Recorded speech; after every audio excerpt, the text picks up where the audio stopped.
Buo na naman ang araw ni Flavio na makita ang magandang mukha ng kanyang kaibigan si Salde. Katapat niya lang ito ng bahay. Kaya tuwing umaga, si Salde agad ang nakikita niyang nagwawalis sa tapat. Matagal nang may pagtingin si Flavio sa dalaga. Pero wala lang talaga siyang lakas ng loob na magtapat. Natatakot kasi siya na baka masira naman ang kanilang pagkakaibigan, kaya mas minabuti na lamang niyang hindi na lamang magsabi. Uli lang lubos ang binata. Siya na lamang ang mag-isa sa buhay, pero kahit nawala na ang kanyang pamilya dahil sa isang trahedya, patuloy pa rin naman siyang lumalaban. Kinakaya pa rin niya. Madiskarte sa buhay ang binata. Lahat ng trabahong pwede niyang pasukan, basta kaya niya ay pinapasukan niya. Flavio, iba yata ang ngiti mo ngayon eh. Anong meron? Ha? Oh, wala. Wala naman. Oh, bawal ba maging masaya sa araw na to?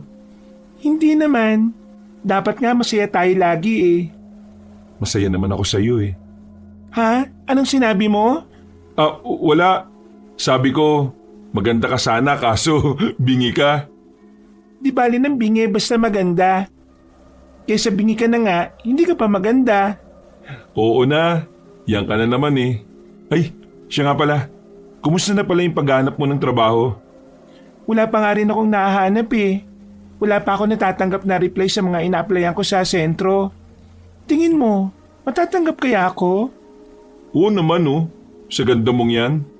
Saktong-sakto ka sa ganung trabaho. Sa pagiging sales lady. Isang tinitingnan dyan yung mukha eh. Mas nakakalamang ka pa kasi matangkad ka naman. Sus, binobolo mo na naman ako eh. Hindi nga, seryoso. Para ka naman timang eh. Sana nga matanggap na ako. Hindi ko na kasi kayang maging pabigat pa rito eh. Alam mo naman ng nanay mo, mabunganga. Nakakasawa na rin makinig ng sermon. Matatanggap ka nga niyan. Basta lagi mo lang kasing ipagdarasal. Huwag ka masyadong nega, no? Ngumiti na lamang ang dalaga sa kanya. Napayos naman siya ng tingin. Hindi niya kasi kayang makipagtinginan ng matagal sa babae. Pakiramdam niya ay namumula siya kahit na hindi naman halata dahil moreno siya. Iniba na lamang ni Flavio ang usapan. Kalaunan, itinuon na nila ang atensyon sa kani-kanilang ginagawa. Habang abala ang babae, pasimpleng tumingin si Flavio kay Salde. Hindi niya maiwasang hindi mapangiti. Maya-maya pa, inihanda na rin niya ang kanyang sarili sa pagpasok. Kargador siya sa isang warehouse na katabi lang din naman ng kanilang baryo. Tamang suot lang ng sandong itim at maong na pambaba. Nilisan na rin niya ang kanyang bahay. Dinaanan na muna niya ang kaibigang si Rolly. Ito ang kasakasama niya sa trabaho. Tagal mo naman. Tapos ang bagal mo pang maglakad. Ito naman, hindi pa naman tayo late eh. Mahaba pa oras natin, no? Nakakainip kayang maghintay. Puti sana kung nakaupo ko dito sa tindahan eh. Oo na, magmamaktol ka na naman. Ito na nga oh, palis na tayo. Aba, iba aurahan mo ngayon ah. Sabihin mo nga, nakapagsabi ka na ba kay Salde? Bumuntong hininga si Flavio. Para itong nanlambot sa tanong na yon dahil alam niyang madidismaya na naman ang kanyang kaibigan kapag sumagot siya. Malamang hindi pa. Ay, nako naman. Torpe ka talaga. Hindi naman ako torpe, pre. Alam mo namang magkaibigan kami ni Saldi mula pa ng pagkabata eh. Kapag umamin ako sa kanya masisira malamang yung pagkakaibigan namin. Pre, yun nga ang maganda. Matagal na kayo magkakilala. Kaya hindi na kayo mahirapan sa isa't isa. Basta. Hindi pa rin ako nagkakaroon ng lakas ng loob eh. Kailan pa? Kapag may iba nang nanliligaw sa kanya. Pre, huwag kang babagal-bagal. Baka nakakalimutan mo, maganda at sexy si Salde. Maraming makakagusto dyan. Kung di nga lang din kita kaibigan, baka tinalo na kita eh. Kasi pre, hindi naman kasi pipitsuging babae si Salde. Huwag kang mag-alala. Kukuha lang ako ng tamang pagkakataon para masabi ko ng tuluyan yung nararamdaman ko. Ay nako, ikaw nga bahala. Ang sa akin lang naman ayoko lang na may pagsisiyan ka sa huli. Huminga na lamang ng malalim si Flavio. Ilang sandali lang naman ay nakarating na rin sila sa kanilang trabaho. Marami-rami silang ginawa nung araw na yon. Kaya naman, pagsapit pa lang ng hapon, ramdam na agad nila ang pagod. Sanay na ang katawan ni Flavio sa pagbubuhat kahit na may kapayatan ng kanyang katawan. Maya-maya lang ay oras na rin ang kanilang uwian. Nagpaalam na sila sa kanilang mga kasama at lumabas na rin ng warehouse. Pre, nabalitaan mo ba yung pangyayari dun sa mansion sa kabilang baryo? Ha? Bakit? Ano ba nangyari? Anong meron? Huli na ako sa mga ganyang balita eh. Di ba yung mga Reyes? Sila yung original na may-ari ng mansyon. O bakit? Ano naman ngayon? Wala na sila ron ngayon. Ang sabi-sabi sa nasagap ko lang wala na sila ron kasi binawi na raw ng totoong may-ari. Ay nako, hindi naman pala sa kanila yung mansyon. Ngayon, ang nangyari, dumating na yung totoong may-ari. Lumipat na raw dun nung nakaraan. Ang sabi pa, mayayaman talaga yung mga taong yun. Manaloto yung apelyido. Ngayon ko lang narinig ang angkan na yan. Mayayaman pala yung mga yun. Kung ganun ang nangyari, baka nga talaga hindi sa mga Reyes yung mansyon. O tapos, ano naman ngayon? Wala naman, nakwento ko lang. Wala kasi tayo mapag-usapan eh. Wala rin naman kasi akong maisip na pag-uusapan natin eh. Alam mo, mabuti pa. Tumambay ka muna sa bahay, gitara tayo. Pwede naman.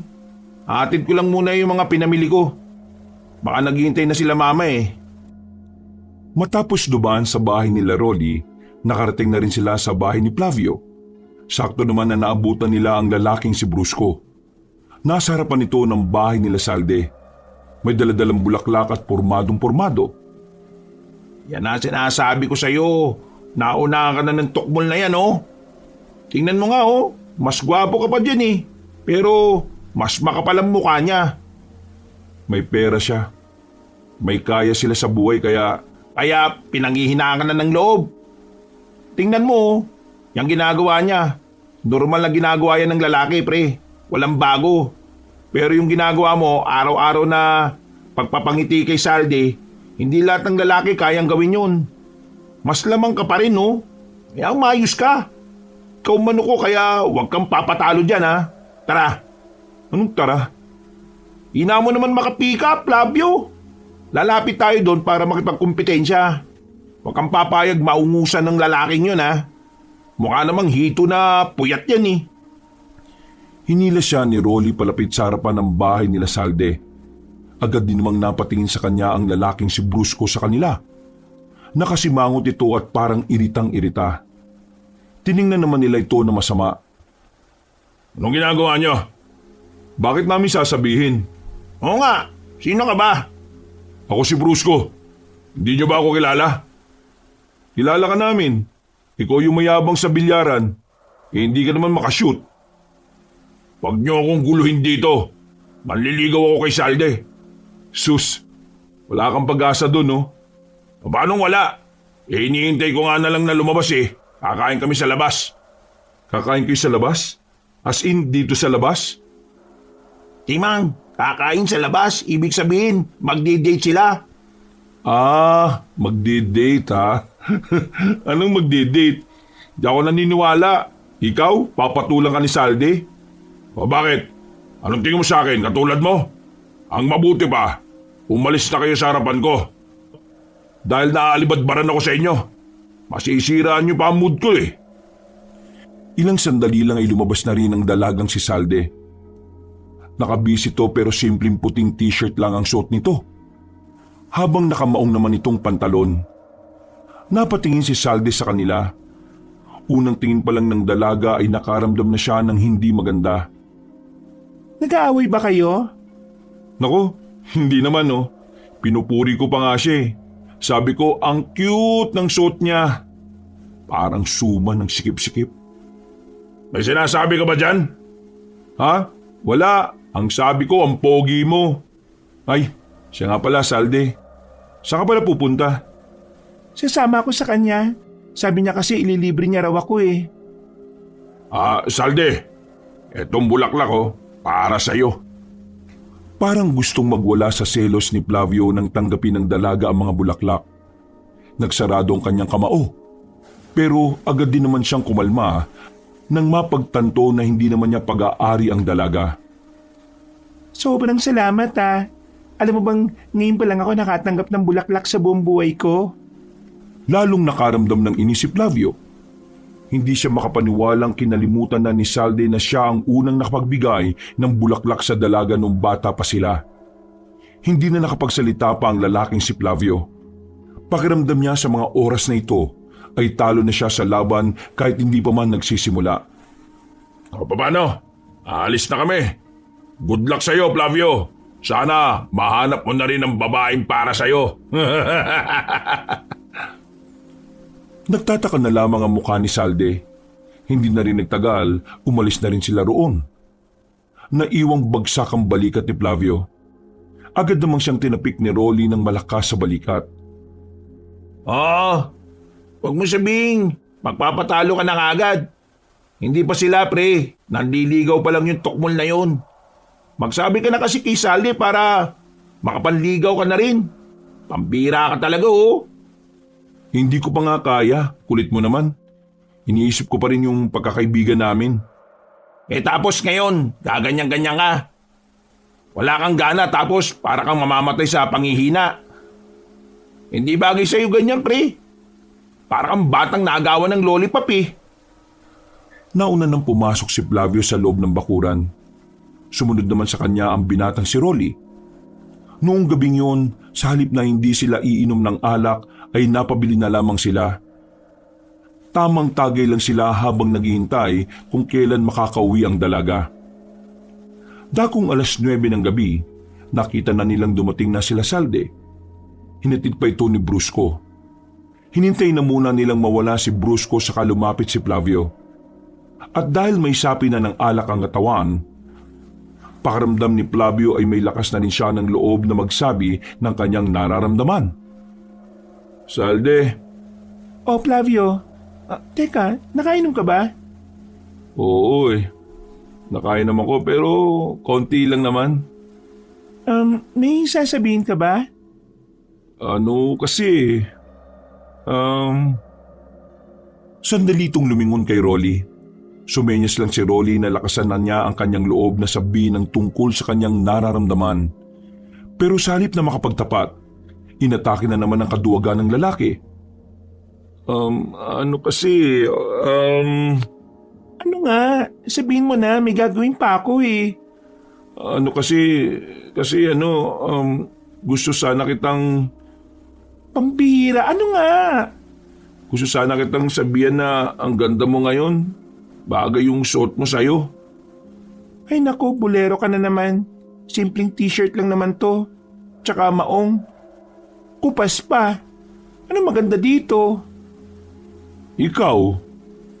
Diyos ko, lasing ka lang. Pero maraming salamat ha, kasi hindi ako nakarinig ng ganyang salita ngayong araw eh. Sige na, may gagawin lang ako sa bahay. Malapad ang ngiti ni Flavio nang balikan niya ang kanyang kaibigan. Masaya rin si Rolly nung dahil buong akala nito na sabi na ni Flavio ang tungkol sa kanyang nararamdaman. O pre, kumusta? Nasabi mo na ba? Mukhang goods ah. Ganda ng ngiti mo at saka ni Saldi.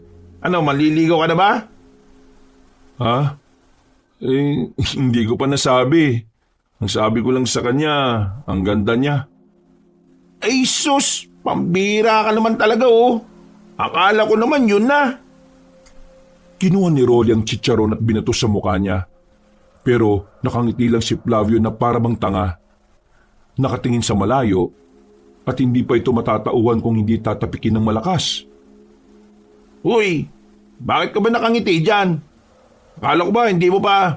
Ngayon lang daw siya nakatanggap ng salitang maganda siya. Ibig sabihin, kahit na nag-date sila ni Brusco, hindi siya pinuri ni Brusco.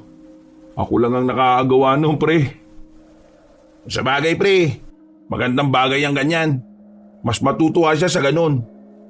Alam mo kasi, mga babae, gustong-gusto nila na pinupuri sila ng mga lalaki. Kaya tama lang yung ginawa mo. Pero sana, sinabi mo na rin. Visit ka. Iinom-inom ka pa, wala rin naman palang lakas ng loob. Napapiling na lamang si Rolly ng mga sandaling yun. Tinapos na lamang nila ang kanilang ginagawa at saka umuwi na rin si Rolly. Kinabukasan, wala silang pasok. Pinag-day off ang lahat ng kargador dahil wala pa rin binabagsak sa warehouse. Naglalakad si Flavio noon galing sa labas ng kanilang baryo.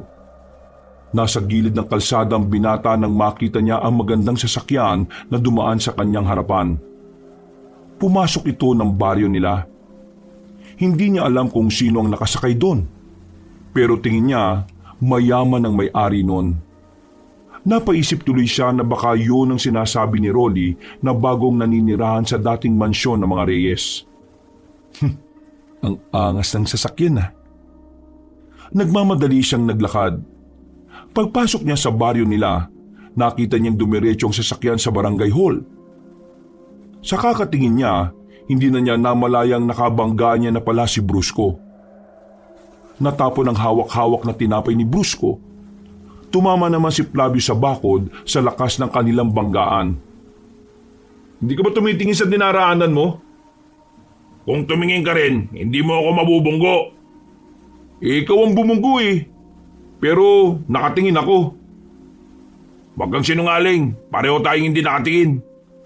Tumbakulaw na to. Ano sinabi mo? Bingi ka ba talaga? Maglinis ka nga ng tenga mo. Ako nung nakarampa ako nagtitimpi sa'yo ah. Tapos kagabi nangasar ka ba? Sabi mo na lang kasi kung inggit ka sa akin. Ako may pamilya, may pera. Tapos nanliligaw pa kay Salde. Eh ikaw, wala ka kahit na ano. Manahimik ka na nga Brusco. Wala akong dinadamay na personal sa buhay mo ah. Sus, ano, masakit? Kawawa ka naman kasi. Siguro kaya na-aksidente yung pamilya mo nung bata ka pa. Kasi dapat lang yun sa kanila. Kasi masyado silang... Manahimik ka na nga! Hinawakan na ni Flavio si Brusco sa kwelyo. Sa lakas ng puwersa ni Flavio, naitulak na niya yon papasok sa isang bakuran. Hanggang sa natumba na silang pareho. Pumaibabaw si Flavio kay Brusco. Sinuntok niya si Brusco sa muka. Hindi pa siya nakontento, hinila niya yung patayo at saka sinubsob sa drum na may tubig. Wala kang karapatan na magsalita tungkol sa pamilya ko ha? Wala! Lulunurin na sana ni Flavio si Brusco nang biglang dumating ang matandang si Aling Esther. Inawat sila nito. Agad din naman silang naghiwalay. Pero hindi nagpapigil si Brusco. Gigil na gigil ito. Lumapit ito kay Flavio at saka sinuntok din siya ng malakas. Agad na tumaob si Flavio. Pinagsusuntok din siya ni Brusco hanggang sa dumugo na ang kanyang kilay. Papatayin kita! Kumuha na ng latigo matandang si Esther. Hinigupit sila nito ng latigo. Buti na lang ay pareho silang nakailag. Hindi ba kayo titigil? At talaga bang dito kayo sa bakuran ko nagbabasagan ng muka? Hindi ba tayo tapos, Flavio? Hindi ba? Nanlilisik ang mga mata ni Brusco at naglakad na rin to paalis. Habang si Flavio naman, nakaupo pa rin sa lupa habang hindi alam na dumudugo na ang kilay niya. Hoy ikaw, dumudugo ang kilay mo. Tumayo ka dyan, halika rito. Sabi nang tumayo ka dyan eh. Sa pilitang hinila ni Aling Esther ang lalaking si Flavio at pinaupo sa gilid. Naglabas sa matandang babae ng panglinis ng sugat. Inasikaso na matanda ang hiwa sa kilay ng binata. Kaya ilang sandali lang ay tumigil na rin ang pagdurugo nito. Bakit kayo nag-away nun? Dahil lang po sa banggaan kanina. Hindi po kasi talaga kami magkasundo nun eh. Kasi iisang babae lang ang nagugustuhan namin. Diyos ko, babae na naman. Alam niyo ba dapat na hindi kayo nagkakagulo ng dahil lang sa iisang babae? Kapag nalaman to ng babae na nagugustuhan nyo, siguradong pareho kayong hindi na makakalapit sa kanya. Ayaw ng mga babae ng bayolente. Hindi naman po talaga ako ganun eh. Siya lang naman kasi ang nangunguna. Ginamit niya pang-insulto sa akin yung mga nangyaring trahedya sa pamilya ko.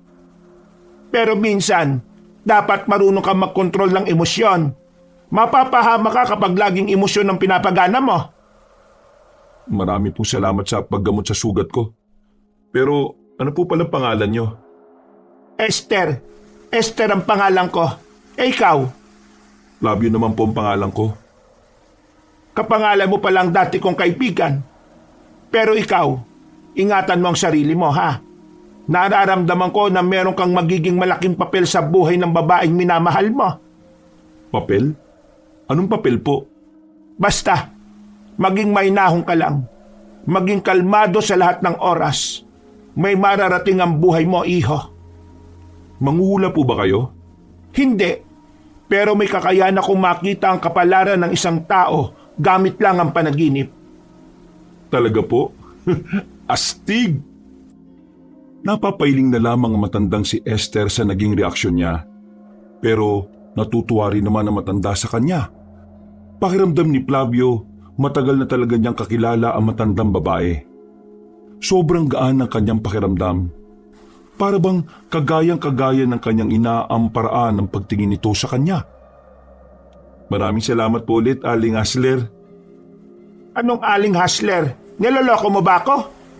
Sabi niyo po yun ang pangalan niyo. Loko! Esther, hindi Hasler! Ginawa mo pa akong tunog notorious eh! Ay, pasensya na po, Aling Esther. Ay sige na, umalis ka na.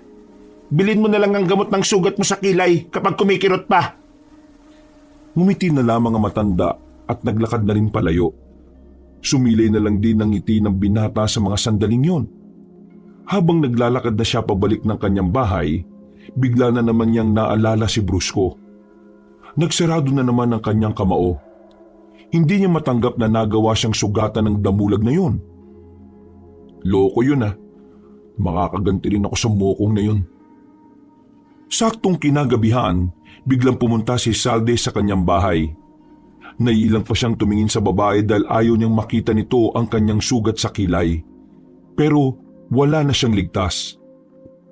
Agad na sinuri ni Salde ang sugat niya at saka tumingin sa kanya na masama. Makipag-away ka ba? Ha? Hindi. Naglaro kami ng basketball. Nasiko ko sa kilay. Sinungaling. Hindi ka nga marunong maglaro ng basketball kaya paano ka maglalaro nun?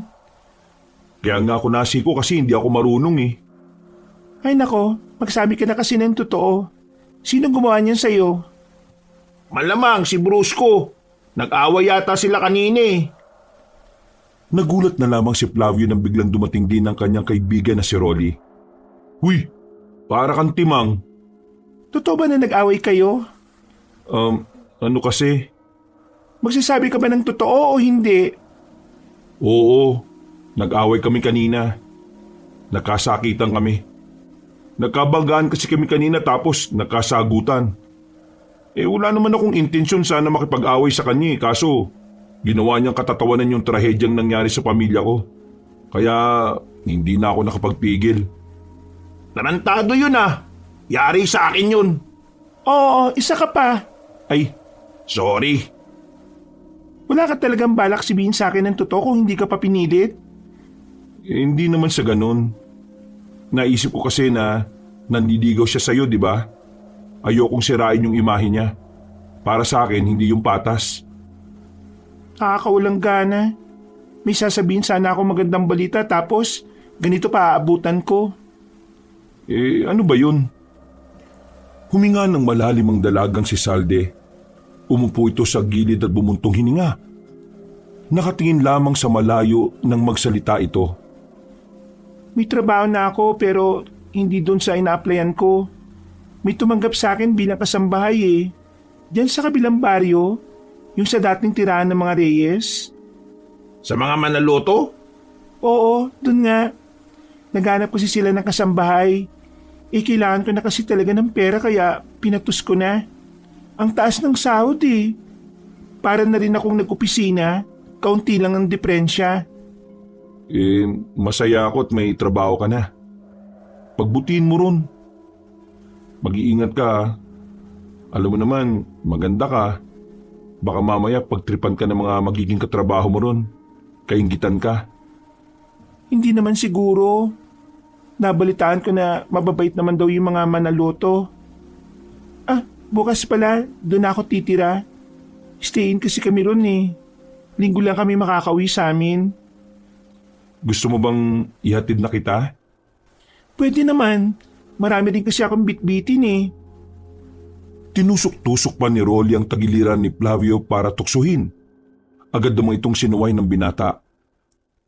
Nang umalis si Salde, masayang-masaya ang binatang si Flavio. Pakiramdam niya kasi ay yun na ang simula ng tinatawag niyang The Moves. Balak niya kasing unti-untiin lang ang babae. At kapag nakakuha na siya ng perpektong pagkakataon, sa kanya ito kakausapin tungkol sa kanyang nararamdaman. Kahit na nabugbog siya ni Brusco nung araw na yon, nakangiti pa rin siyang natulog. At kahit nang gumising siya sa umaga, para siyang nanalo sa loto sa lapad ng kanyang ngiti. Pasipol-sipol pa siya sa bakuran habang nagpapakulo ng tubig. Napalingon siya sa labas nang makita niyang napadaan si Aling Esther. Napatingin din na matandang babae. Aling Esther! Kayo pala yan. Bakit hindi ka nagkokokak? Sira ulo, malaka ba ako? Ay teka, dito ka pala nakatira? Bakit to? Nakarating na po ba kayo rito? Hindi naman, ngayon lang din. Ano po yung dala nyo? Mga halamang gamot lang yan, herbal kumbaga. Tama yan. Maganda po yan sa kalusugan. O paano? Ako maglalaga pa din muna ha.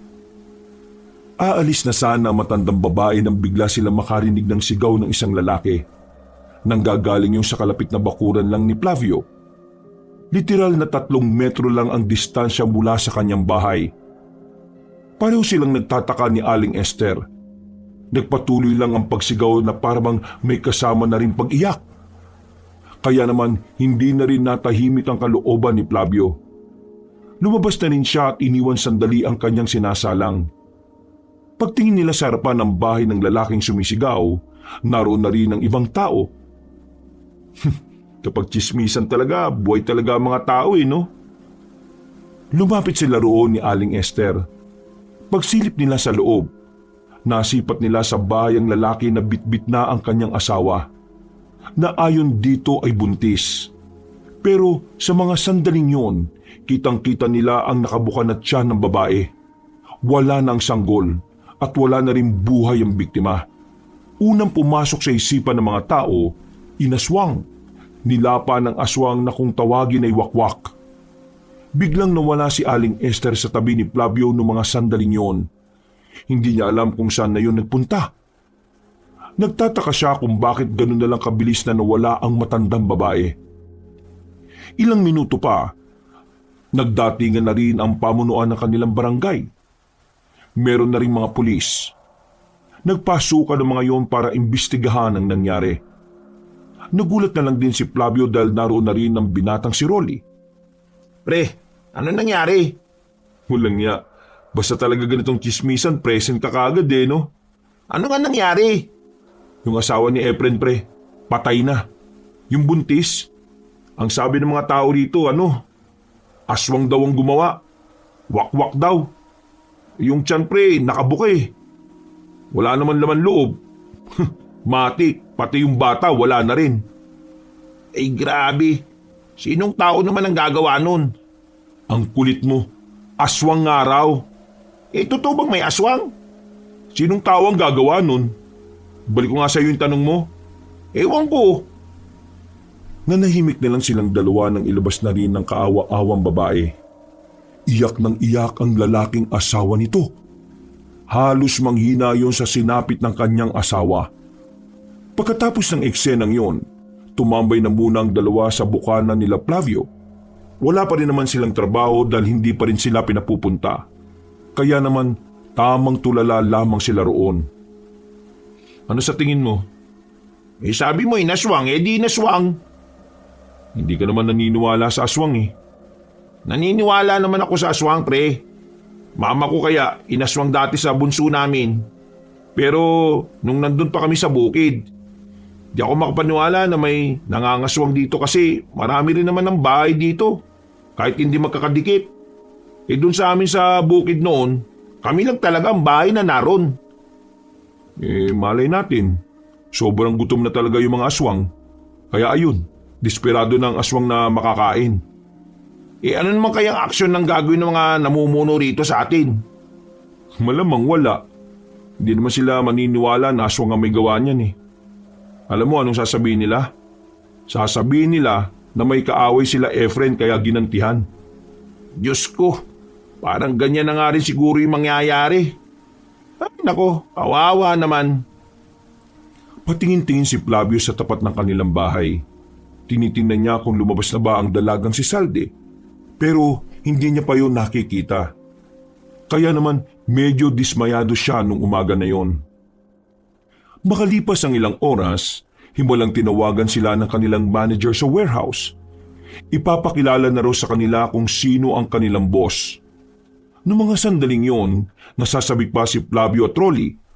Sa halos 3 taon na kasi nilang naroon, ngayon pa lamang nila makikilala ang may-ari ng pinagtatrabahuan nila. Anong tingin mo, pre? Siguro sexy tapos maganda boss natin, no? Tipong mala Joyce Jimenez na medyo masungit tapos nakasalamin. Mahaba at with ang buhok. Tapos masikip yung suot na dress. Ay nako, mga pinag-iisip mo parang pangmanyakis eh. Kahit ano pa boss natin, wala namang may dudulot yun sa atin. Malit pa rin naman ang sinasahod natin eh. Yan sa bagay, may punto ka naman.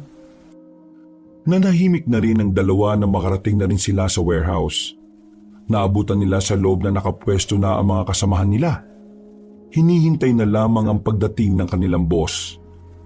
Maya-maya pa, natigil na ang kanilang daldalan nang biglang pumasok na rin ang kanilang manager. Kasama nito ang 2 matanda. Sa palagay ni Flavio, yung isa ay nasa 50 na, yung isa naman ay nasa 60. Pero kahit na ganoon, kitang-kita pa ring malakas ang dalawa. Higit pa ron, gwapo rin kahit matanda na.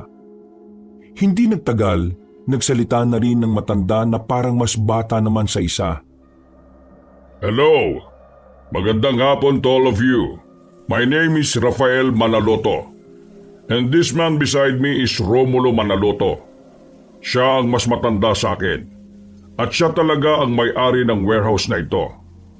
Ako'y investor lang dito.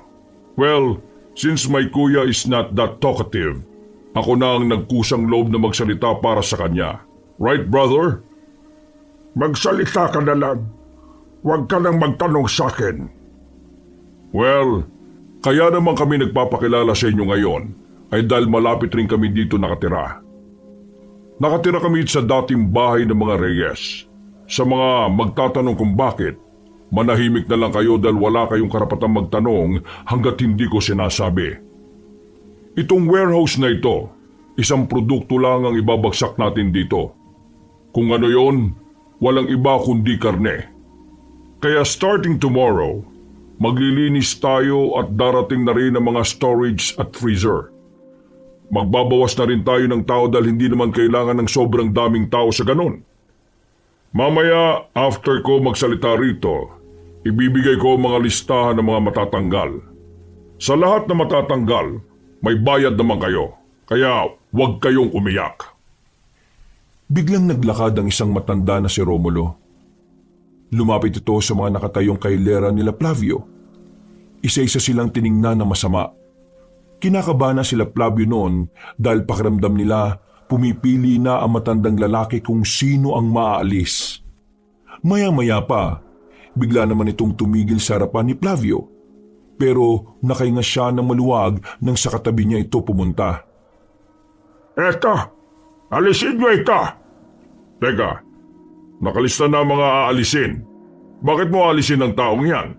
Bigyan mo ako ng dahilan. Hindi ko gusto ang mukha. Pangit! Pasensya ka na. Parehong naiirita sa pangit ang kuya ko. Naiyak na lamang ang katrabaho nila Flavio. Naglupa sa iyon pero dinala na ito ng mga tauhan ng 2 matanda palabas ng warehouse. Napapalunok naman ng laway si Flavio. Pagtingin niya kay Rolly, pawis na yon kahit na hindi naman mainit nung oras na yon. Bumuntong hininga na lamang si Flavio. Nang matapos ang usapan na yon, ay nakahinga na rin ng maluwag ang 2 binata nang umalis na rin ang 2 matanda. Pero hindi pa rin natatapos ang kaba nila. Dahil nakita na lang nilang may hawak ng listahan ng kanilang manager. Isa-isang tinawag ang mga natanggal at sa kasamaang palad, nakasama ron si Flavio at Rolly. Wala na silang nagawa kundi tanggapin na lang ang perang binigay sa kanila. At tanggapin ang katotohanang wala na nga silang trabaho ng mga oras na yon. Kaya habang papauwi, bagsak ang balikat ng dalawang lalaki. Hindi sila makapaniwala na doon na magtatapos ang kanilang kapalaran bilang kargador. Napakasira ulo pala ng boss natin eh. Kala ko magandang babae. Kinababahala ko, yun yung magiging boss din ni Salde sa mansyon. Sana hindi siya mapaginitan. Mukha pa namang masama yung ugali, lalo na yung Romulo. Eh ano kayang gagawin ko nito? Mahirapan na naman ako makahanap ng trabaho nito eh. Yan nga rin ang iniisip ko eh. Itong binigay naman sa atin na pera, baka 1 linggo lang to. Mauubos na rin kaagad to. Ay nako, malas talaga oh. Nakakainis. Paano pre? Dito na muna ako. Bili na lang ako ng pagkain. O sige, uwi na rin muna ako. Mabilis na naglakad ang binata.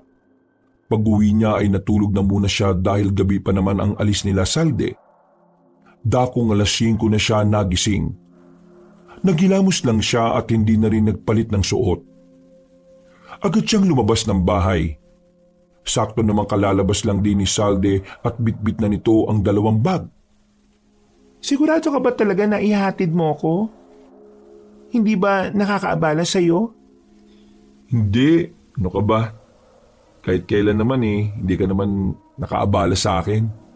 Hiyang ka na naman eh. Tara na nga. Naglakad na sila patungo sa sakayan ng tricycle. Kung tutuusin, pwedeng-pwede naman sana nilang lakarin.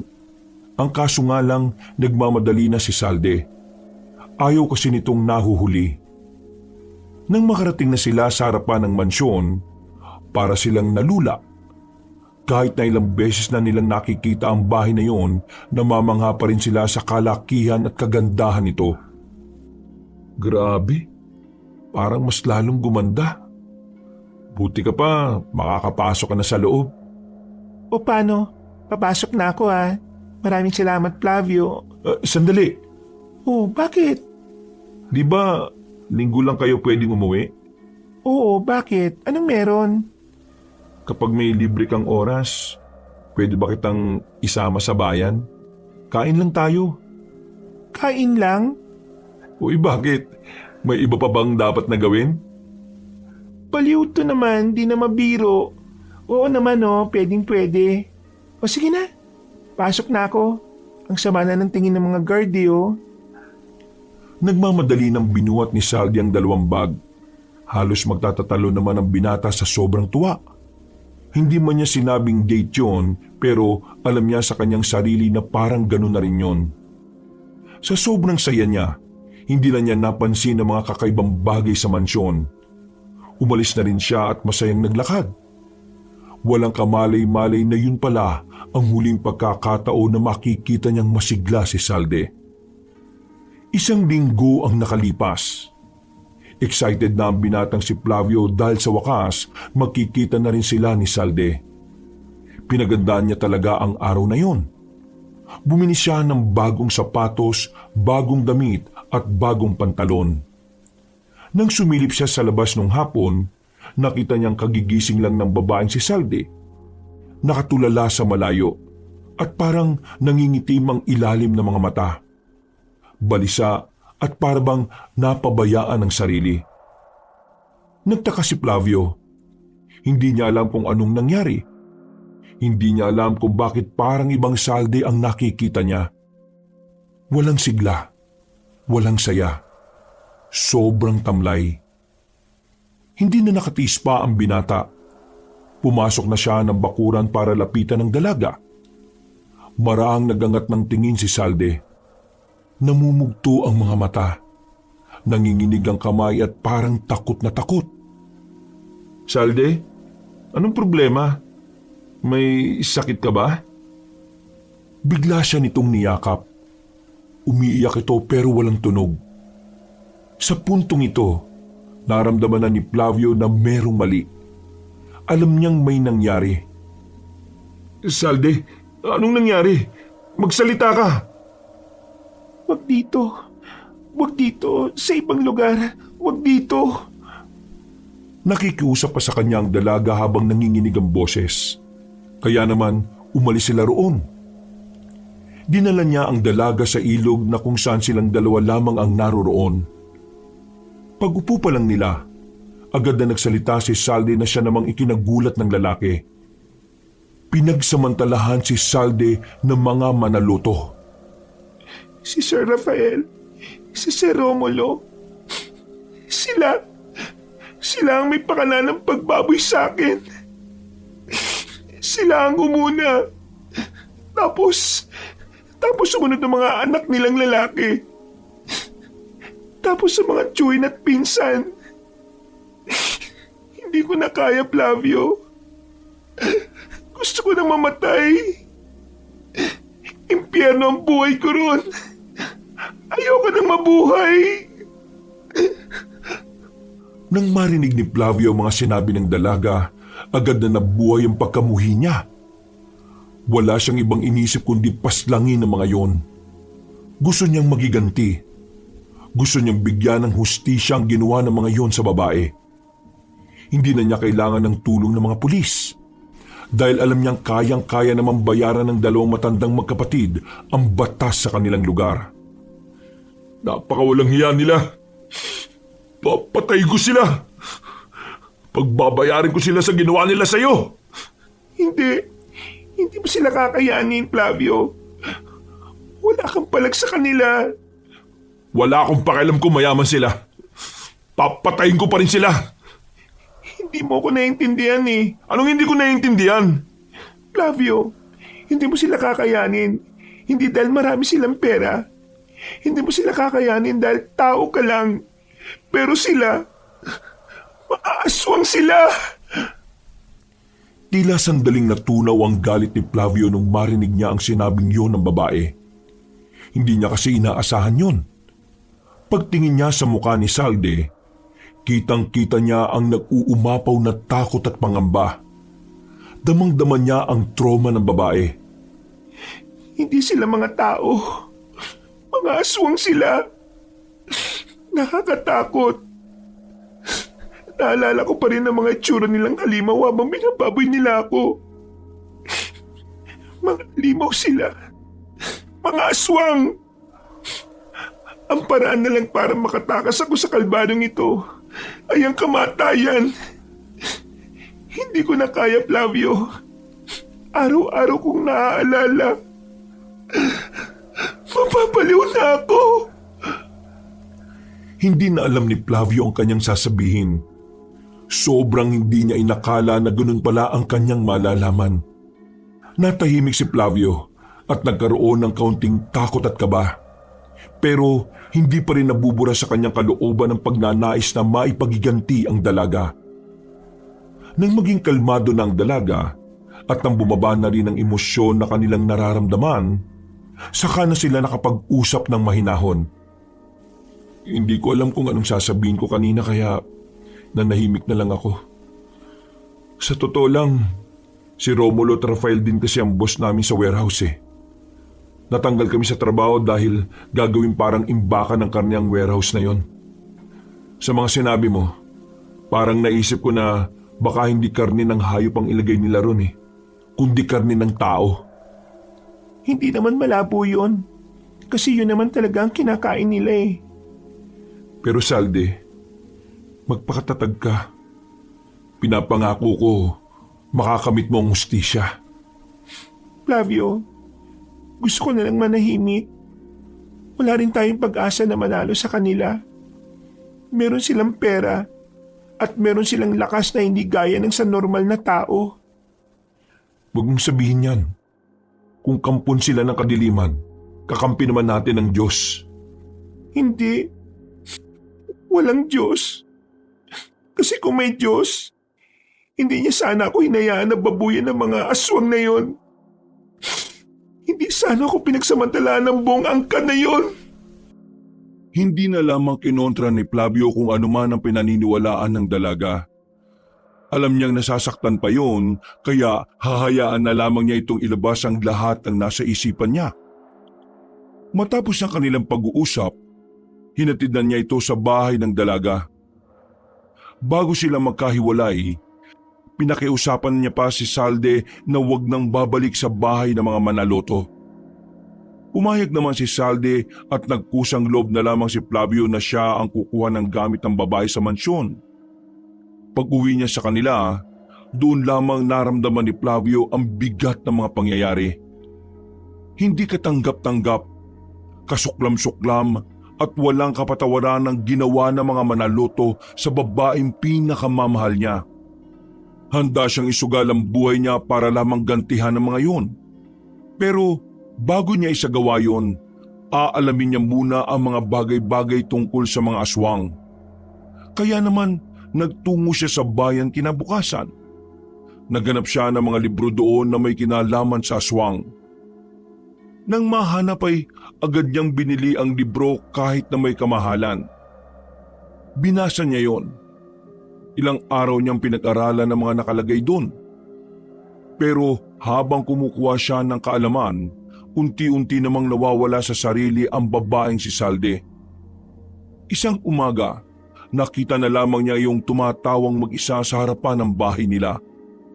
Kahit ang mga magulang ng babae ay nababahala na rin sa kinikilos ng kanilang anak. Sobrang nasasaktan si Flavio sa nakikita niya na nagkaganon ng babaeng mahal niya. Kaya naman, mas lalong nag-alab ang kagustuhan niyang mabigyan ng hustisya ang nangyari kay Salde. Mula nang magpakita ng kakaibang ugali ang dalaga, hindi na yon kailanman pinalabas ng pamilya nito. Nasa loob na lamang ito palagi, pero wala pa rin kalam-alam ang mga yon kung bakit nagkaganon ang babae. Ang alam lang ng pamilya nito, kusa na lang itong nabaliw ng walang dahilan. Samantala, kinuwento na rin ni Flavio ang lahat ng nangyari sa kanyang kaibigan na si Rolly. Maging si Rolly ay halos manlambot sa kanyang nalaman. Awang-awa ito sa dalaga. Nagbabaga rin ang galit ito para sa mga Manaloto. Hindi lang pala tarantado mga yun eh. Mga siraulo din. Mga manyakis. Tama lang pala na wala na rin tayo sa warehouse, pre. O anong balak mo ngayon? Kaya ko mangiram ng baril. Pwede ko silang itumba. Ano? Sabihin mo lang. Huwag kang padalos-dalos. Hindi mo alam kung anong kakalabanin mo. Oo nga. Naroon na tayo na mayaman sila pero Mga aswang ang mga gumahasa kay Salde. Mga aswang ang mga Manaloto. Natamimi ang lalaking si Rolly. Para itong nabarahan ng malaking bato sa lalamunan. Napahawak pa ito sa dingding ng bahay.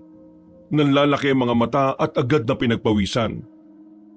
Kaya hindi tayo basta-basta pwedeng gumalaw. Mga aswang ang mga makakalaban natin. Para makuha natin ang hustisya para kay Salde, kailangan natin matutunan kung ano mga bagay na dapat nating malaman. Dapat may kaalaman tayo kung ano sila, kung ano ang mga kahinaan nila, at kung ano ang pwede nating gawin para kontrahin ang mga aswang. pambira. Sila rin ba yung pumatay sa asawa ni Efren? Malakas ang kutob ko na oo. At ang warehouse na gagamitin nila, tingin ko, gagamitin din nila yun sa kahayupan nila. Rolly, kailangan mong pag-aralan ng mga aswang kung gusto mo akong tulungan. Yun lang ang tanging paraan para matapatan natin sila. Hindi pwedeng mangmang tayo. Sige, sabihin mo lang sa akin kung ano mga dapat kong malaman. Sasamahan kita sa laban na to. Hindi ako papayag na mauuwi lang sa wala ang lahat. Kaya nga dapat sasama ko. Napalingon silang dalawa sa gilid nang marinig nilang nagsalita roon ang lalaking si Brusco. Kanina pa pala yun nakikinig at nakatago lamang sa likuran ng halaman. Agad itong lumapit sa kanila. Matapang ang reaksyon ng mukha nito na parabang hindi man lang natatakot sa aswang. Narinig ko lahat. Alam ko na ang lahat. Kaya ngayon, gusto kong sumama. Gusto ko makipagtulungan. Makapagsalita ka, parang close tayong dalawa. Nakakalimutan mo na bang may atraso ka pa sa akin? Kung gusto mo akong suntukin ngayon, gawin mo na. Para lang gumaan yung pakiramdam mo. Hindi kita lalabanan. Hindi kita papalagan. Dahil sa puntong ito, walang malaga sa akin kung galit ka sa akin o hindi. Ang iniisip ko ngayon ay kung paano ko mabibigyan ng hustisya ang nangyari kay Salde. Wag na, hindi namin kailangan ng tulong mo. At isa pa, wag ka nang makialam. Wala kang karapatan na sumali sa problemang to. Bakit? Ikaw lang ba nagmamahal kay Salde? Mahal ko rin si Salde. At seryoso ako nung sabihin ko sa kanyang handa akong maghintay. Pwede ba, Flavio? Ilabas mo na muna yung personal mong galit sa akin. Gawin natin to para kay Salde. Kapag natapos ng lahat ng to, saka mo ako balikan. Saka tayo magsuntukan. Kahit maghapon pa hanggang mamatay tayong dalawa. Pero ngayon, wag mo muna ako tingnan bilang kaaway mo. Dahil aminin mo man o hindi, kailangan nyo rin ng kasama.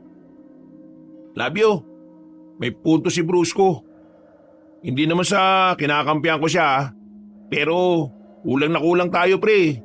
Isa pa, matutulungan tayo ni Brusco. Meron silang business na tindahan ng itak. Pwede tayo makakuha ng mga sandata ron. Buti pa tong si Rolly, ang bilis makapick up eh. Ano pre? Sige, papayag ako na isama to. Pero huwag kang bida-bida ah. Ako masusunod sa mga plano. Wala akong tiwala sa takbo ng utak mo eh. Ikaw nga ang bida-bida sa sinasabi mo eh. Pero sige, ikaw na. Ikaw na ang leader. Basta ako sasama ako.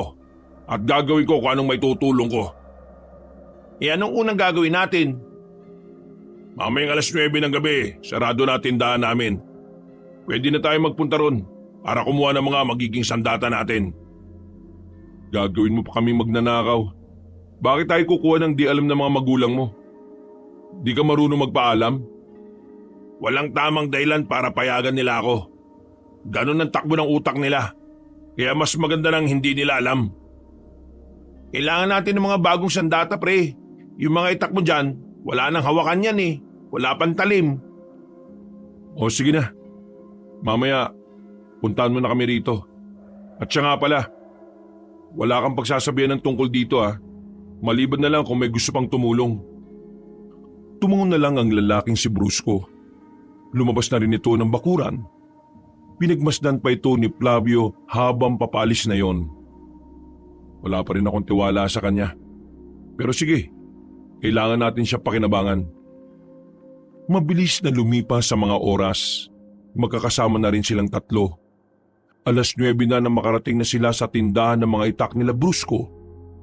May susi na dala ang lalaki kaya agad naman silang nakapasok. Pamili na lang kayo dyan kung anong gusto nyo. Pero tigalawa lang tayo ha. Kapag marami tayong kinuha, baka makaalata sila papa na may nawawala. Sinunod naman ni Flavio ang sinabi ni Brusco. Namili na rin sila ng kanilang sandata. Mahabang itakang kinuha ni Flavio at isa rin punyalang dinampot niya. Matapos yun, ay umalis na rin kaagad sila. Naglalakad sila sa kalsada habang nakasukbit ang mga itak na kinuha nila. Nakabalik naman agad sila ng kanilang baryo. Wala naman na silang gagawin noon kaya nagdesisyon na lamang silang magpahinga. Habang mag-isa na lamang na naglalakad si Flavio sa daan, bigla siyang tinawag ng isang pamilyar na boses. Nang lumingon siya ay nakita niya ang matandang si Aling Esther. Lumapit siya roon dahil sa pagtataka. Bakit po? Ano pong sasabihin niyo? Halika, sumama ka sa bahay. Meron akong ibibigay sa iyo. Ano po yun? Isang bagay na magagamit mo laban sa mga aswang. May alam kayo sa mga aswang? Napangiti na lang ng pilit ang matandang si Esther, pero nauna na rin itong naglakad. Nung mga sandaling yun, napapaisip si Flavio, pero sinundan pa rin nito ang matandang babae. Nang makarating sila sa bahay nito, tiningnan muna na matanda kung may ibang nakakakita sa kanila. Nang masigurong wala naman ay sinarado na nito ang pintuan. Alam ko ang nangyari sa babaeng si Salde. Alam ko ang lahat. Kaya naman, narito ako para tumulong. Teka po, paano niyo po nalaman yun? Wala naman kami pinagsabiang iba nun ah. Nakalimutan mo na bang sinabi ko sa iyo na may mga nakikita akong senaryo sa panaginip ko? Di alam niyo nang mangyayari yun pero wala man lang kayo sinabi sa akin. Medyo mataas ang tinig ni Flavio. Nadadala na siya ng emosyon.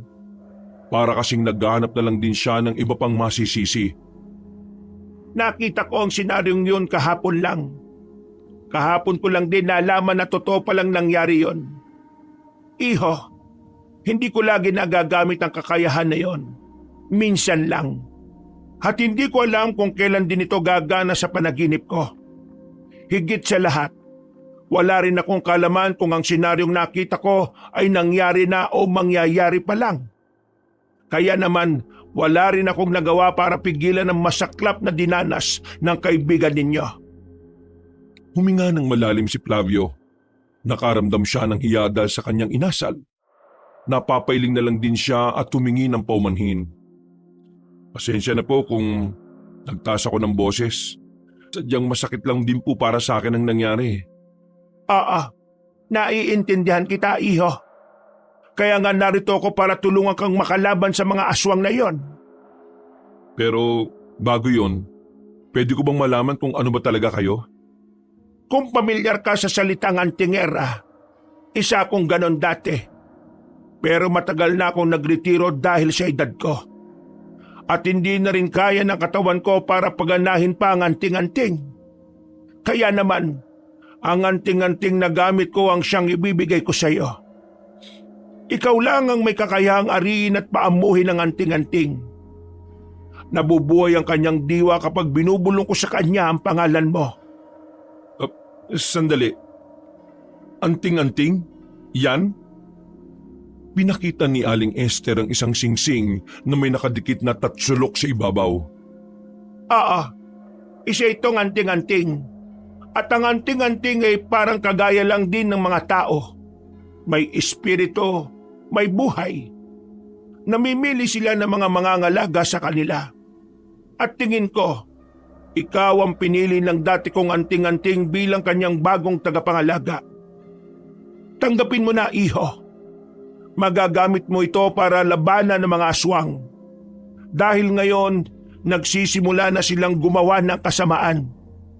Kailangan na kailangan ka ng sanlibutan. Kinakabahan si Flavio nang tanggapin niya ang singsing. Isinot niya yun sa kanyang palasingsingan. Namangha siya dahil kasyang-kasya ito sa kanya. Sa mga sandaling yun ay wala pa siyang nararamdaman. Ayon sa matanda ay normal lang yun sa una. Pero kapag tumatagal ay nagiging komportable na ang anting-anting, makikipagkaisa na rin ito sa kanyang katawan. Kapag nagamit mo na ang kapangyarihan ng anting-anting, mas magiging matalino, mabilis at matapang ka, iho. Magbabago ang kilos mo. Magbabago ang pananaw mo sa mga bagay-bagay pagdating sa pakikipaglaban. Kailangan mo lang ariin ang anting-anting at patunayan mo sa kanya na karapat-dapat ka. Ano po bang pinakamabilis na paraan para kilalanin niya po ako bilang amo niya? Pinakamabilis na paraan ay ang pagiging busilak ng iyong puso. Hinawakan ni Aling Esther ang kanyang kamay. Ngumiti ang matanda na parabang si Flavio na lang ang natitirang pag-asa ng lahat. May tiwala ko sa iyo, iho. Ikaw na ang bahala. Pero huwag ka mag-alala. Narito ako para tulungan ka. Lahat ng nalalaman ko, sasabihin ko sa inyo kung kinakailangan ninyo. Maraming salamat po. Huwag kayong mag-alala. Gagawin ko ang lahat para matalo mga aswang. Para kay Salde. Para sa mga taong biniktima nila. Isang linggo pa ang nakalipas. Tuluyan nang kinilala ng anting-anting si Flavio. Marami na rin siyang nalaman na mula kay Aling Esther. Lahat ng alam na matanda pagdating sa pakikipaglaban, natutunan na rin ng binata. Kaya naman, kampante na si Flavio na sakaling may makaharap silang aswang, kakayanin na niyang labanan yon. Sa mga nakalipas na araw, nanatili silang kalmado. Wala silang ginagawang kahit na anong hakbang bukod sa pagmamasid. Una nilang minamatyagan ay ang warehouse. Nakumpirma na rin kasi nila na ang mga nagbabantay roon ay mga aswang na. Wala na roon ang mga dati nilang kasamahan. Ang hinala nga nila, baka kinarni na rin ang mga yon. Bukod doon, sunod-sunod na rin ang pagkawala ng ilang tao sa kanilang baryo. Maging sa mga kalapit ding baryo, may mga napapaulat na taong hindi na natatagpuan. Lahat ng yon ay alam ni Flavio na may kinalaman ng aswang. Kaya ngayon, kaya na niyang gamitin ang anting-anting, iisa-isay na rin nila ang mga kalabang nilalang. Salde, aalis kami ngayong gabi. Uumpisa na namin ang pagpaslang at pagtugi sa mga aswang. Pinapangako ko, parurusahan natin ang lahat ng sumira sa iyo. Sinamantala ni Flavio na mag-isa lang sa bahay si Salden nang lapitan niya yon. Hindi naman sumagot ang babae. Nanatili lang itong tulala. Ilang araw na rin itong ganito kaya nasanay na lamang si Flavio. Salde, ginagawa ko to kasi mahal kita eh. Kaya sana lumabang ka. Labanan mo ang mga gumugulo sa isipan mo. Pipilitin kong mabuhay para makabalik sa'yo. Pangako, ipapanalo ko ito at aalagaan kita hanggang sa dulo ng hininga ko. Sandaling niyakap ni Flavio ang babae. Nang tumalikod na siya, hindi na niya nakitang umiyak si Salde. Binalikan na lamang niya si Rolly at Brusco sa kanto habang naghihintay sa kanya. Una nilang pupuntahan sa gabing yon, walang iba kundi ang warehouse. Maingat silang nagtungo roon. Kung saan-saan sila sumuot, wag lang may makakita sa kanila. Hindi nagtagal, natanaw na rin nila ang warehouse na dati nilang pinapasukan. Malakas ang hangin sa mga sandaling ito. Kaya kahit malayo sila, para silang nakakaamoy ng mga nabubulok na daga. Sa likod lang kayo, mauna ako. Sakaling may makasalubong agad tayo, palagagad. Pero hanggat maaari, bilisan lang natin para hindi tayo makalika ng malakas na ingay. Walang magdadalawang isip na pumatay ha. Mga aswang ang kakalabanin natin, hindi tao. Walang halaga ang mga buhay nila sa lupain natin. Sumang-ayon naman si Rolly at Brusco. Naglakad na rin sila palapit doon. Habang nasa gilid sila ng warehouse, naririnig pa rin nila ang mga nag-uusap-usap sa loob. Nag-ooperate pa rin pala sila kahit na ganitong oras? Ano bang aasahan mo? Di naman mga tao nandyan eh. Mamaya na kayo mag-usap. Baka marinig nila tayo. Matatalas ang pandinig ng mga aswang. Nanahimik na lamang ang dalawa. Nang makakuha na ng pagkakataon si Flavio, sumilip na rin siya sa loob. Kita niyang abalang-abala pa rin ang mga aswang sa pag-aasikaso ng mga karne ng tao. Naunang pumasok ang binata. Hawak-hawak na nito ang dalang itak. Nang lumiko sila sa naglalakihang bakal na lagayan ng mga karne, bigla na lamang nilang nakasalubong ang tatlong aswang.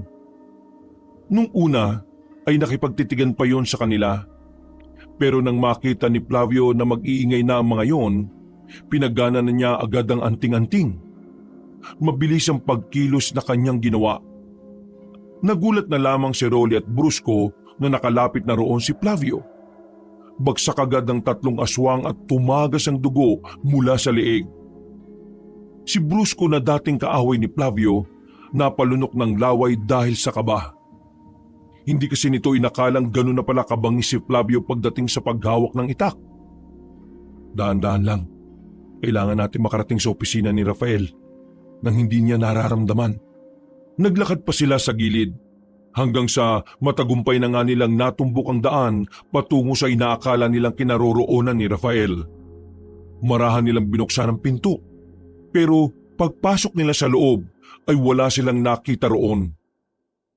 Nako, natunugan yata tayo. Hindi, mukhang maaga lang talaga silang umalis.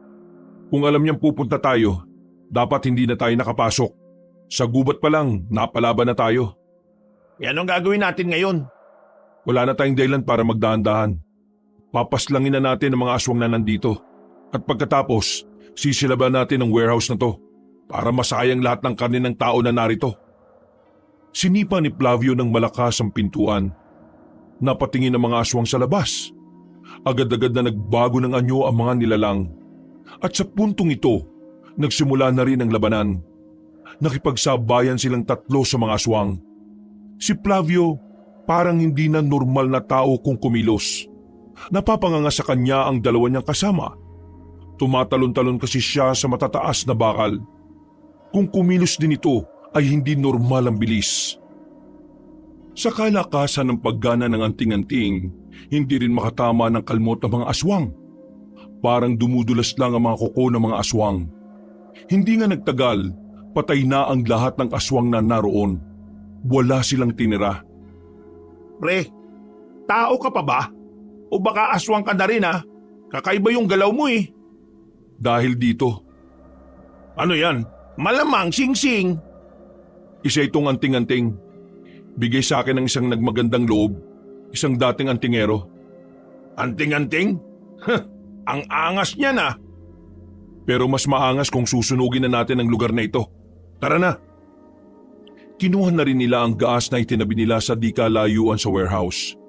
Ibinuhos nila yon sa buong paligid. Pagkatapos, lumabas na rin sila at agad na sinilaban ang lugar na yon. Mabilis na kumalat ang apoy. Para silang nasa pelikula na naglalakad palayo habang may dambuhalang apoy sa kanilang likuran. Ang pangyayaring yun ay mabilis na nakarating sa magkapatid na Rafael at Romulo. Kinabukasan, bumalik ng mag-isa si Flavio. Nakita niyang naroon ang magkapatid habang galit na tinitingnan ang warehouse na tanging mga bakal na lamang ang natira. Sinong hampas lupa ang gumawa nito? Sabihin mo sa akin, Rafael. Sila! Bakit akong tatanungin mo? Alam mo magkasama tayo na magdamag kagabi. Kung sino man ang gumawa nito, magbabayani ko sila. Nasira ang negosyo natin. Paano na mga kliyente natin? Magagalit ang mga kapwa natin na swang na nag-invest sa negosyong ito. Sabihin mo, Rafael, anong gagawin natin? Hindi ko alam. Nawalan din ako kaya wag mo kong sigaw-sigawan. Walang magagawa yung kakasigaw mo. Hindi na may babalik ang nawala. Ang isipin na lang natin, paano natin malalaman kung sino ang gumawa nito? Malakas ang kutob ko na sinadya ito eh. Hindi ito aksidente. Habang nakikinig si Flavio, hindi niya maiwasang hindi kumulo ang kanyang dugo. Kahit na nagawa na nila ang kanilang plano, gigil na gigil pa rin siya sa magkapatid na matanda. Isusunod ko na ang mga anak nyo. Paiiyakin ko kayo ng dugo. Umalis na lamang si Flavio doon at bumalik na lang sa bahay niya. Bago siya magpahinga, sinilip-silip niya ang bahay nila Salde. Wala sa tapat ng pinto ang dalaga. Bagay na ikinalungkot niya ng bahagya. Mula kasi nang mawala sa sarili si Salde, madalang na lang itong makita na naroon sa paborito niyang tambayan. Samantala, natuwa naman si Aling Esther nang malaman ang nangyari. Tila may kakaibang kaligayahan para sa matandang babae na makitang nagagalit ang mga aswang. Mamayang gabi naman, iisa-isay na namin ang anak ni Rafael at Romulo. Ipaparamdam ko sa kanila kung ano yung pakiramdam ng nawalan. Iho, tatandaan mo palagi na huwag kang magpapadala sa emosyon. Hayaan mo na munang pahupain ang tensyon. Huwag na muna kayong umatake mamaya. Palipasin niyo muna ng ilang araw. Nakakasiguro ko na pinaghahandaan din nila kayo. Lalo pat wala naman silang ideya kung sino ang gumawa nun. Nakinig naman ang binata kay Aling Esther. Napagtanto rin kasi nito na mas mahihirapan ng mga aswang na tukuyin sila kung pipiliin na muna nilang magpalamig. Pagkatapos ng kanilang usapan, 12:00 ng tanghali, kalat na sa baryo ang nangyari. Pero walang kalam-alam ang mga tao na ang mga nasunog sa loob ng warehouse na yon ay mga aswang at ang karne ng mga tao. Kanina ka pa namin hinahanap. Saan ka ba nagpunta? Meron lang ako kinausap na tao. Bakit? May problema ba? Narinig namin ang nanay ni Salde. Nakalabas daw siya ng bahay. At hanggang ngayon, hindi pa rin yun nakakabalik. Mag-iisang oras na. Ay nako, kahit kailan talaga, napaka-irresponsable ng pamilya niya.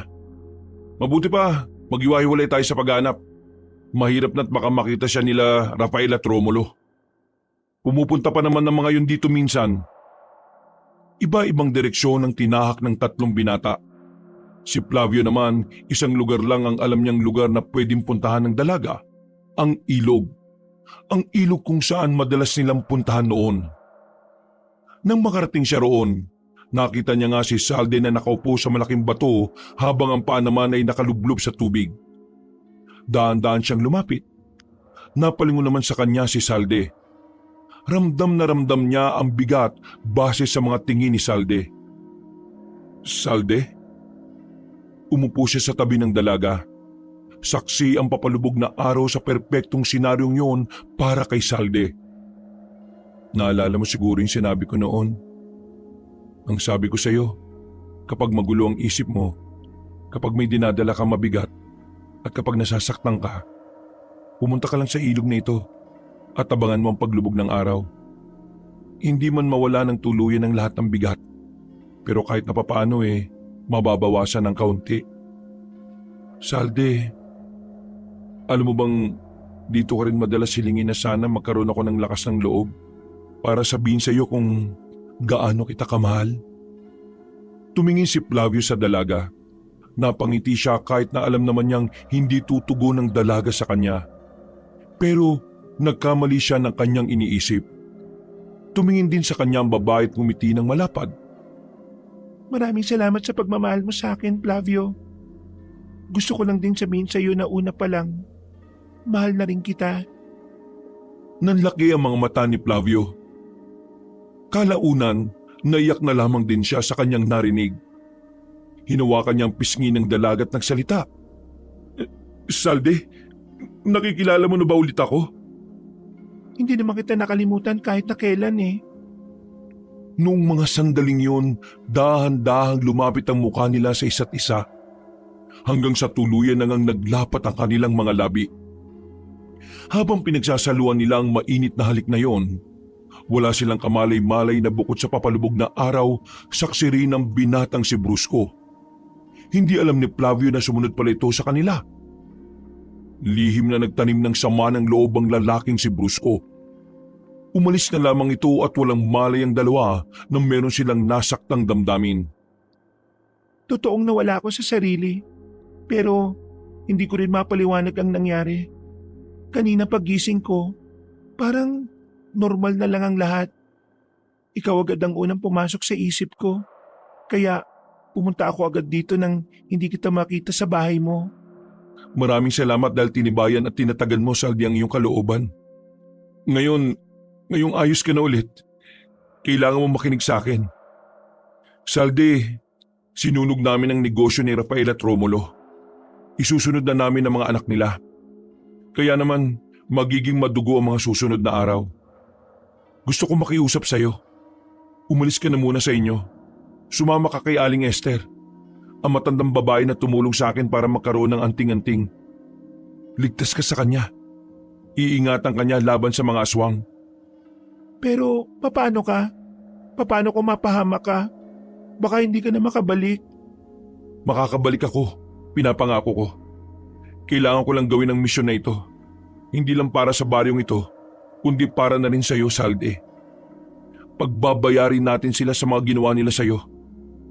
Ang kapangyarihan ng kabutihan ang magpaparusa sa kanila. Hinawakan na lamang ni Flavio ang kamay ng dalaga at muling niyakap. Matapos ang kanilang pag-uusap, hindi na nagsayang pa ng oras si Flavio. Dinala niya kaagad ang dalaga kay Aling Esther. Agad din naman itong tinanggap na matandang babae. Huwag ka mag-alala, Iha. Dati akong pumapas lang ng mga aswang. Kaya meron akong kaalaman kung paano ka poprotektahan sa kanila. Aling Esther, gusto ko ring matuto. Turuan niyo po ako kung paano ko poprotektahan ang sarili ko. Sigurado ka ba? Opo, sigurado po ako. Sawang-sawa na ako maging mahina. Aling Esther, mukhang tama lang talaga na meron siyang alam. Para na rin pwede niyong protektahan ng isa't isa sakaling malagay kayo sa alanganin. Napatango na lamang ang matandang babae. Iniwan na lamang ni Flavio si Saldi doon nang makasiguro na rin siyang nasa maayos na itong kalagayan. Bumalik na lamang siya sa kanyang bahay. Naabutan niyang naroon si Rolly at Brusco. Oh, nasaan si Saldi? Nahanap mo na ba? Oo, nahanap ko na siya. Pero iniwan ko na muna kay Aling Esther. Yung matandang sinasabi ko sa inyo na nagbigay sa akin ng anting-anting, mas ligtas siya ron kaysa kasama niya ang pamilya niyang walang pakialam. Ay nako, mabuti naman at nahanap mo siya. Ha? Hindi na naituloy ni Rolly ang kanyang sasabihin nang biglang makarinig sila ng mga natatarantang tao. Mga humihingi ng tulong. Pagtingin nila sa labas, nagtatakbuhan na ang mga yon. Hindi tayo pwedeng lumaban ngayon. Malalaman ng mga aswang kung sino tayo. At kapag nalaman nila, mas madali na nila tayo magagantihan. Hindi yung ba narinig? Meron na naman silang kinukuha. Wala tayong pakialam sa iba. Ang priority natin si Salde. Yun ang usapan. Pero mga aswang din ang mga yon. At ang usapan natin, lahat ng aswang ay kalaban natin. Hindi ka ba talaga nakakaintindi? Malalaman nila Rafael na tayong sumunog sa warehouse. At dahil alam na nila kung sino ang kalaban nila, wala na tayong magagawa kundi umiwas na lang dahil marami sila. Mag-isip ka nga. Hindi ka nagtitiwala sa akin? May gamit akong anting-anting. Kayang-kaya ko sila, kahit na marami pa sila. Ikaw kaya mo. Paano kami? Wala kaming ganyan eh. Mas mauna kaming mamatay. O di sige, dito na lang muna kayo. Ako na munang bahala doon. Hindi natin pwedeng hayaan na makuha nila ang mga tao. Pre, sa ngayon, kay Bruce ko ako papanig. Tama siya pre. Isipin mo rin naman kami. Kailangan natin ng matinong plano. Kasi di ba ang usapan natin, hindi tayo lalaban ng harapan. Sasamantalayin natin yung mga oras na wala silang kaalam-alam, saka tayo aatake. 3 lang tayo oh. Yan ang gusto nyo mangyari. Hayaan nating mamatay at karnihin yung mga tao. Paano kung ikaw naman ang mamatay? Tingin mo, may pagiganti pa natin si Salde. Hirap kasi sa'yo, porque ikaw may pinakamaraming nagagawa. Akala mo lahat ng ginagawa mo tama eh. Sige, umalis ka na. Bahala kang mag-isa ron. Dito lang kami.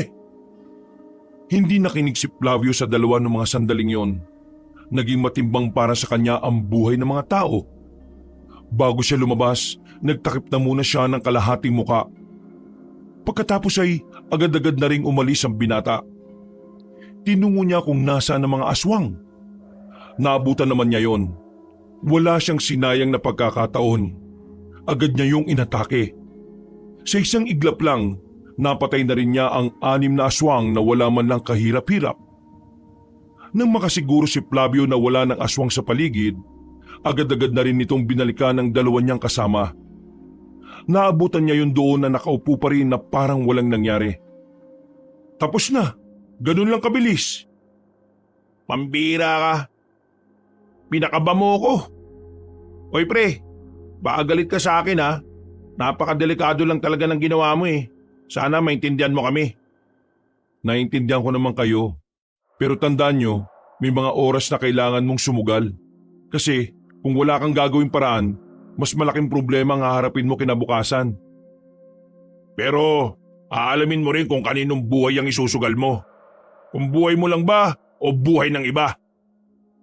Tumayo si Brusco at lumabas na lang ng bahay na yon. Hindi na nila yun hinabol pa at hinayaan na lang na magpalamig ng ulo. Napapailing na lamang si Flavio. Kinabukasan, laman na naman ang usapan sa buong baryo ang tungkol sa nangyari. Marami sa mga tao ang nagkaroon ng haka-haka na baka ang mga aswang ay namamalagi na rin sa kanilang baryo. Ang iba naman ay mas pinili na lamang manahimik sa takot na baka madamay sa mga taong nawawala.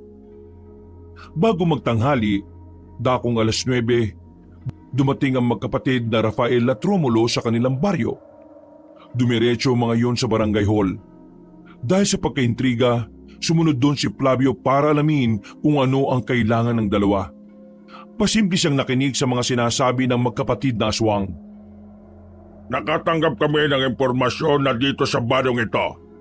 Dito nakatira ang sumugod sa warehouse namin. Sabihin mo sa amin kung nasan siya. Wala akong alam dyan sa nangyaring yan. Anong wala kang alam? Ikaw ang kapitan. Gawan mo ng paraan para mahanap kung sino yon. Hindi ka gagawa ng paraan, ha? Nanlaki ang mga mata ni Flavio nang makitang sinipa ni Romulo matandang kapitan. Tumilapon yun sa dingding. Galit na galit namang lumabas ang magkapatid kasama ang mga tauhan ng mga ito na aswang din. Nagtago si Flavio sa gilid. Maya-maya lang, narinig na niya ang pangalan niya na binanggit ng isa sa mga yon. Saan ba nakatira ang siraulong Flavio na yon? Kung isa-isahin na lakayan natin ang kabahayan. Wag na. Magsasayang lang tayo ng oras. Meron akong alam na paraan para lumitaw siya. Babae lang ang katapat niyan. Agad na umalis ang dalawa. Sa mga sandaling yon, batid na ni Flavio na si Saldi ang gustong birahin ng dalawa. Pero buti na lang talaga ay kasama na nito si Aling Esther kaya hindi na siya nababahala. Ang iniisip niya lang ay kung papaano nalaman ng dalawang matanda na siya ang may pakana ng pagsunog. Meron na siyang hinala kung sino, pero kailangan niya muna itong kumpirmahin. Kaya naman agad-agad niyang binalikan si Rolly sa kanyang bahay. Oh, saan ka galing? Bakit parang nakakita ka ng multo? Hindi multo nakita ko, si Romulo at Rafael. Ha? Anong ginagawa nila rito? Alam na nila na ako ang may pakana ng pagsunog ng warehouse. Paano nila nalaman yun? Tayo lang naman nakakaalam nun. Yun nga ang iniisip ko eh. Kaya nga ang hinala ko, si Bruce ko ang nagsumbong. Sira ulo talaga taong yun oh. Kaya pala wala pa rin siya hanggang ngayon ah. Nilalagay niya tayo sa alanganin eh. Lalo na si Salde. Buti na lang wala na si Salde sa pamilya niya. Pupuntahan kasi siya ng dalawang matanda para gamitin laban sa akin eh. Anong gagawin natin ngayon? Wala muna tayong gagawin. Papalipas na muna tayo ng araw.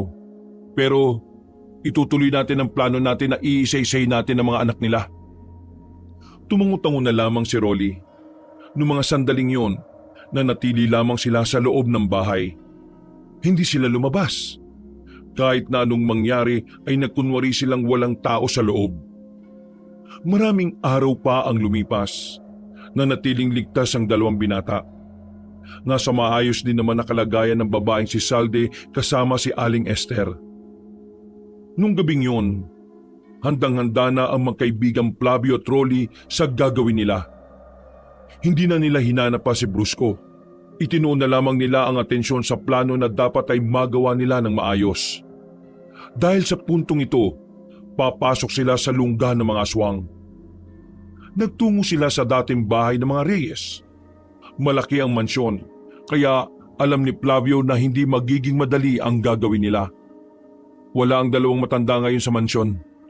Minamanmanan ko sila kanina pa eh. Pupunta sila sa isang lupay na malayo rito.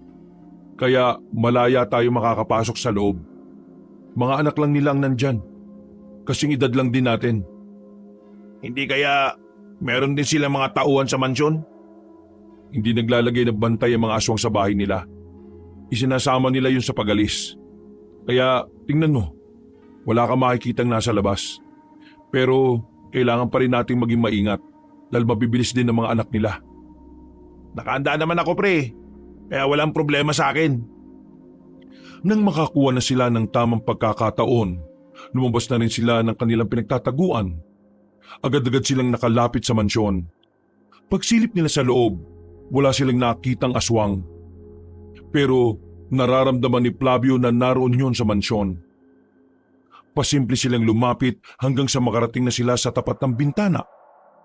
Nakita nila sa dining area ang 6 na kalalakihan na ayon sa pakiramdam ng anting-anting na dala niya, lihitimong mga aswang yon. Yan na ang mga anak ni Rafael at Romulo. Nakikita mo ba yung kabilang bintana? Babatuan natin yon para doon matuon ang atensyon nila. Tapos, dito tayo sa mismong pintuan papasok. Bibiglayin natin sila sa likod. Mukhang nakakatakot niyang gagawin natin pero mukhang masaya rin. Tara! Kumuha ng bato si Flavio.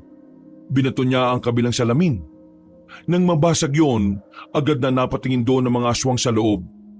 Nagmamadali naman silang pumasok ng mansyon. Nang nasa loob na sila, tinungo nila ang dining room. Dalawa agad ang nagawa nilang saksakin ng mahaba nilang itak. Habang ang 4 naman ay agad na nakailag. Kumusta mga aswang? Narito kami para paslangin kayo! Nagpalit na ng anyo ang mga yon. Pero hindi naman nagpadaig ang magkaibigan. Agad nilang nilusob ang mga yon. Tigdalawa silang kalaban. Dahil mukhang wala namang alam sa pakikipagsagupaan ng mga aswang na yon, hindi yun umubra sa kanila.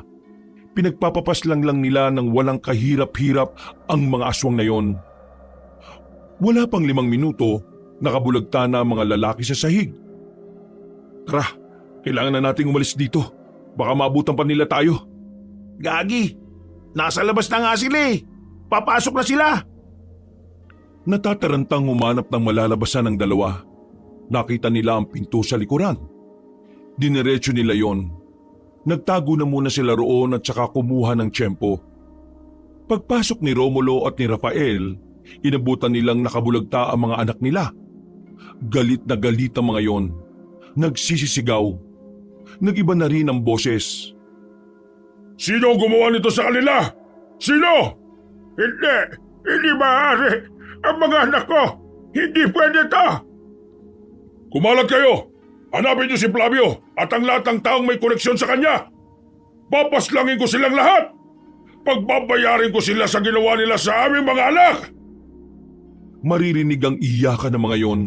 Pero para kay Flavio, kulang na kulang pa ang ginawa nila para sa pagwasak nila sa katauhan ng pinakamamahal niyang babae. Nagtagumpay siyang paslangin ang kanilang mga target. Pero sa mga sandaling ito, problema naman nila kung saan sila dadaan. Napatingin si Rolly sa taas ng pader. Kayang-kaya nilang akyatin yon kaya hindi na sila nagsayang pa ng oras. Nagmamadali silang dumaan doon. Pinauna ni Flavio ang kanyang kaibigan. Habang siya naman ay mag-isa niyang inakyat ang pader gamit lang ang lubid na nakita niya sa gilid. Nakalabas sila at nasa gilid na sila ng mansyon. Marahan silang naglakad palapit sa kalsada. Bigla na lamang may tumigil na sasakyan sa harapan nila. Nakita nilang dumungaw sa bintana ang lalaking si Brusco. Sakay na! Kahit nagalit si Flavio doon, ay isinantabi na muna niya yon.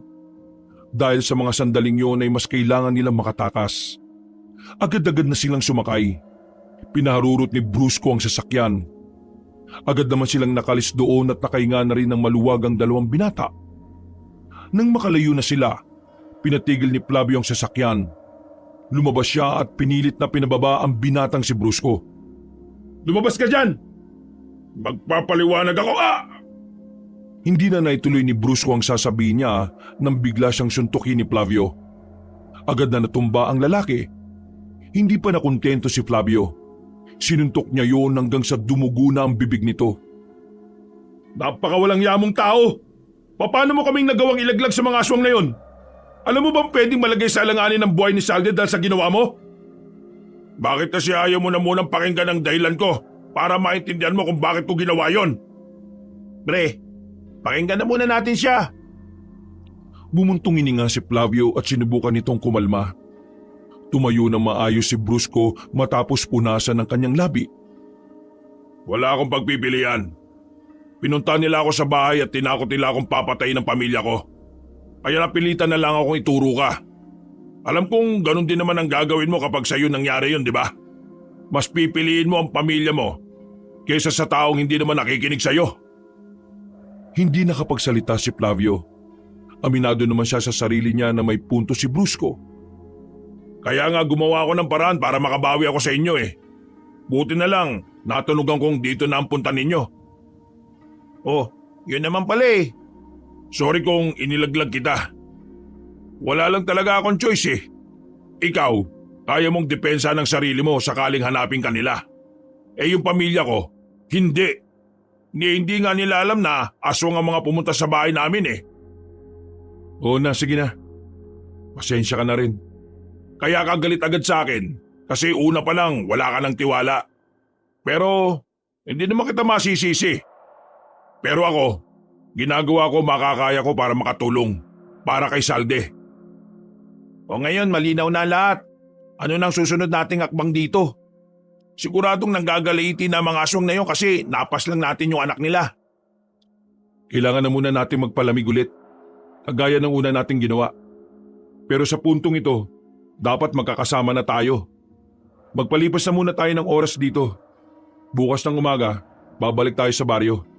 Isasama na natin si Salde at si Aling Esther. Kailangan nating umalis ng baryo. Tumango na lamang ang dalawa. Pinarada nila ang sasakyan sa liblib na lugar at doon na muna sila tumambay. Nagsindi sila ng mga tuyong kahoy.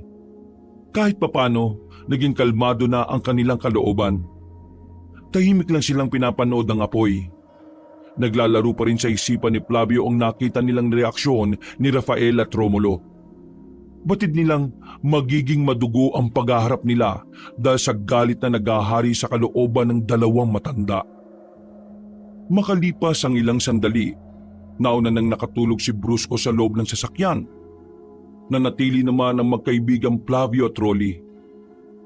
Pre, pasensya na't nadamay ka pa sa problemang to ah. Baliw, choice ko naman to eh. At saka para naman kay future kumari ang ginagawa ko, di ba? The best ka talaga. Kapag natapos na ang problemang to, ako ang bahala sa'yo. Ikaw ang the best. Lahat gagawin mo para sa babaeng mahal mo. Hindi ka na torpe, pre. Certified tunay na lalaki ka na. Loko, hindi ko naman masyadong iniisip yung nararamdaman ko para kay Salde. Mas una kong iniisip kung paano ko siya mabibigyan ng kapayapaan. Ipagdasal na lang natin na sana maging maayos na ang lahat. O sige na pre, matulog ka na. Ako na lang muna magbabantay rito. Sigurado ka ba? Oo, ayos lang naman ako eh. Nasa akin pa rin naman ang anting-anting. Kahit makatulog ako rito, gising siya para magbantay. O sige pre, inaantok na rin ako eh. Naiwan ng mag-isa ang binatang si Flavio. Ilang minuto lang din, nakidlip na rin siya sa gilid ng sasakyan. Nagising na lamang siya nang maramdaman na niya ang langgam na pumasok sa kanyang brief. Ay, bisit! Ari! Dami mo kakagatin, itlog ko pa! Ari! Grabe! Ay, nako, umaga na pala. Ginising na lamang niya ang dalawa sa loob ng sasakyan. Maya-maya lang din ay bumiyahe na rin sila paalis. Inihanda na nila ang kanilang sarili para sa posibilidad na mapalaban sila sa mga aswang. Kahit kasi umaga, alam nilang kayang umatake ng mga nilalang. Ilang sandali lang ay nakarating na rin sila sa kanilang baryo. Payapa naman ang lugar kahit nalaman pa rin ng usapan ng mga aswang. Nakita naman nilang gumagala-gala na ang mga tanod. Malakas ang kutob nilang bukod sa mga aswang, hinahanap na rin ng barangay ang lalaking si Flavio, kaya naman maingat nilang kinungo ang kinaroroonan ni Aling Esther at ni Salde. Nang makita pa lang ni Flavio ang dalaga, hindi na nito napigilan pa ang sarili na yakapin ng babae. Lihim naman na nainggit ang binatang si Brusco. Mabuti naman at ligtas ka. Sandali, Salde. Sigurado ka bang hindi ka nabaliw? Hindi naman ako nabaliw, Rolly. Nawala lang ako sandali sa sarili ko. Pero ngayon, nahanap ko ng sarili ko nang malaman kong si Flavio talaga ang kailangan ko sa buhay. Habang naririnig ni Brusco ang mga salitang yon, parang dinudurog ang puso nito. Pero pinili na lamang ng binatang magpatay mali siya, na kunwari ay wala itong nakikita. Salde, kailangan niyong umalis sa baryo ngayong umaga. Sa bayan na muna kayo magtago. May pera akong dala para sa bahay na pansamantalan niyong titirhan habang hindi pa natatapos ang gulong ito. Tama si Flavio. Dapat ay nasa malayo nga siya dahil maaring gamitin siya ng mga kalaban-laban sa iyo. Sige, aalis kami rito. Pero ipangako mo sa akin na magiging maayos ka lang, na makakabalik ka at magsasama pa tayong dalawa. Oo, pangako. Pangakong babalikan kita. Magsasama tayong dalawa. Tama na muna drama ah. Kailangan na nating umalis at baka makita pa tayo rito ng mga rumoronda. Hindi na nagsayang ng oras sila Flavio. Dali-dali na nilang nilisan ang bahay na matanda. Mabilis nilang tinungo ang kinaroroonan ng sasakyan. Buti na lang din ay walang nakakita sa kanila. Nakalis ng mapayapa si Salde at Aling Esther. Nakakita agad sila ng bahay na kanilang pagtataguan. Ngayon, kailangan nang harapin nila Flavio ang tunay na laban. Bumalik na sila agad sa baryo at sa gubat na muna sila tumambay. Habang meron pa silang oras, nag-insayo na muna silang tatlo. Habang abala sila, kanina pa napapansin ni Flavio na tahimik si Brusco. Kung minsan, nahuli niya rin itong parang masama kung makatingin. Pero iniintindi na lang niya dahil baka nagselos lang ito sa kanila ni Salde. Mabilis na lumipas sa mga oras. Sumapit na naman ang kinagabihan. Walang kalam-alam ang buong baryo sa gabing yon, magaganap ang pagdanak ng dugo sa kanilang lugar. Kanina pa tayo nandito pero wala naman nagpaparamdam na aswang. Sigurado ka ba ngayon sila darating? Kumalma ka lang. Hanggat hindi pa natatapos ang gabi, mahaba pa ang oras na dapat nating hintayin. Tama si Flavio. Huwag tayo magmadali. Baka mamaya sa pagmamadali natin mapadali din ang buhay nating tatlo. Napapailing na lamang si Brusco. Habang hindi nakatingin ng dalawa, palihim na inilabas ni Brusco ang botelya na may laman na kung ano. Binuksan niya yun at nagtakip siya ng ilong. Pasimple niyang binuhos sa gilid ang laman ng botelya at saka dali-daling bumalik sa kanyang kinauupuan. Nang umilingasaw na ang amoy noon, nakaramdam ng sakit ng ulo si Flavio at Rolly. Nakalaunan nawalan din ito ng malay. Sandali namang lumabas si Brusco para palabasin muna ang amoy. Halos 10 minuto rin siya naroon. Nang masigurong wala ng amoy roon, agad niyang kinuha sa daliri ni Flavio ang anting-anting. Tingnan lang natin kung makabalik ka pa ng buhay kay Salde. Tanga! Akin lang si Salde, no? Di ako papayag na magkatuluyan kayo. Ako ang nauna. Ako makakakuha sa kanya. At hindi ikaw na di hamak na dukha lang. Nanlisik ang mga mata ni Brusco. Lumabas na rin ang tunay nitong kulay na matagal na nitong itinatago. Ngayong nasa gawa na niya ang masama niyang balak, nasasabik na siyang mawala si Flavio at siya na ang papalit bilang tagapagligtas ni Salde. Itinago ni Brusco ang singsing sa kanyang bulsa. Nang makita niyang nakakamalay na ang dalawa, humiga siya sa sahig at nagkunwari ding tulog. Uy! Flavio! Gising! Uy! Ano bang nangyari? Hindi ko rin alam Bigla na lang sumakit ang ulo ko. Ako rin. Nahilo ko. Oh, si Brusco tulog din Oy Brusco! Gising! Otek! Ano ba nangyari sa atin? Hoy Brusco, gising! Pipikit-pikit pang bumangon si Brusco at nagkunwaring kagigising lang din. Ha? Bakit? Teka, bakit ako nakahiga? Nawalan tayo ng malay. May naamoy kami kanina, tapos ilang segundo lang nawalan na rin kami ng malay. Akala ko ako lang nakaamoy nun. Pero sino bang may kagagawa nun? Hindi nga rin namin alam Uy, ano yun? Pambira, sabi ko na nga mga aso nga may pakananang lahat. Maganda kayo, nandito na sila. Lumakas ng lumakas ang angil na kanilang naririnig. Kaya noong mga oras na yon, nagsimula na rin kabahan si Flavio. Batid niyang hindi magiging madali ang sandaling yon para sa kanila. Lalo na't makakaharap na rin nila ang inaasahan nilang mas malakas pa sa mga nauna nilang nakaharap. Kumusta ang pananahimik mga binata? Mukha yatang nagkaroon kayo ng mahabang oras para makapagplano pero sa ganitong sitwasyon lang kayo mamamatay. Well, wala naman tayong magagawa. Kung ito na ang oras mo, you need to accept your death. Anong pakiramdam na mawalan ng anak? Masakit ba? Walang-wala pa yan sa naramdaman ni Salde dahil sa pananamantala niyo sa kanya. Bakit? Wala namang halaga ang babaeng yon kaya wala kaming pakialam kung ilang beses pa siyang masira. Isa lamang siyang kasambahay na parausan sa paningin namin. Dapat nga magpasalamat siya dahil sa lahat ng kasambahay, siya lang ang binuhay namin. Kasi siya lang ang masarap pagsawaan.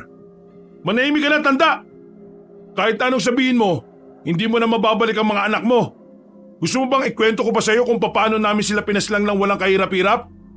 Ginawa nila ang makakaya nila para makalaban. Pero sadyang mahihina sila. Nakita mo tong itak na dala ko? Itong itak na pumaslang sa anak mo! Lalong nanggalaiti si Rafael sa mga sandaling yon. Sinenyasan na nito ang mga aswang na umatake. Hindi naman gaanong marami ang mga kasama nitong aswang. Kaya kahit na papaano ay nagawang tapatan ng 3 ang mga yon.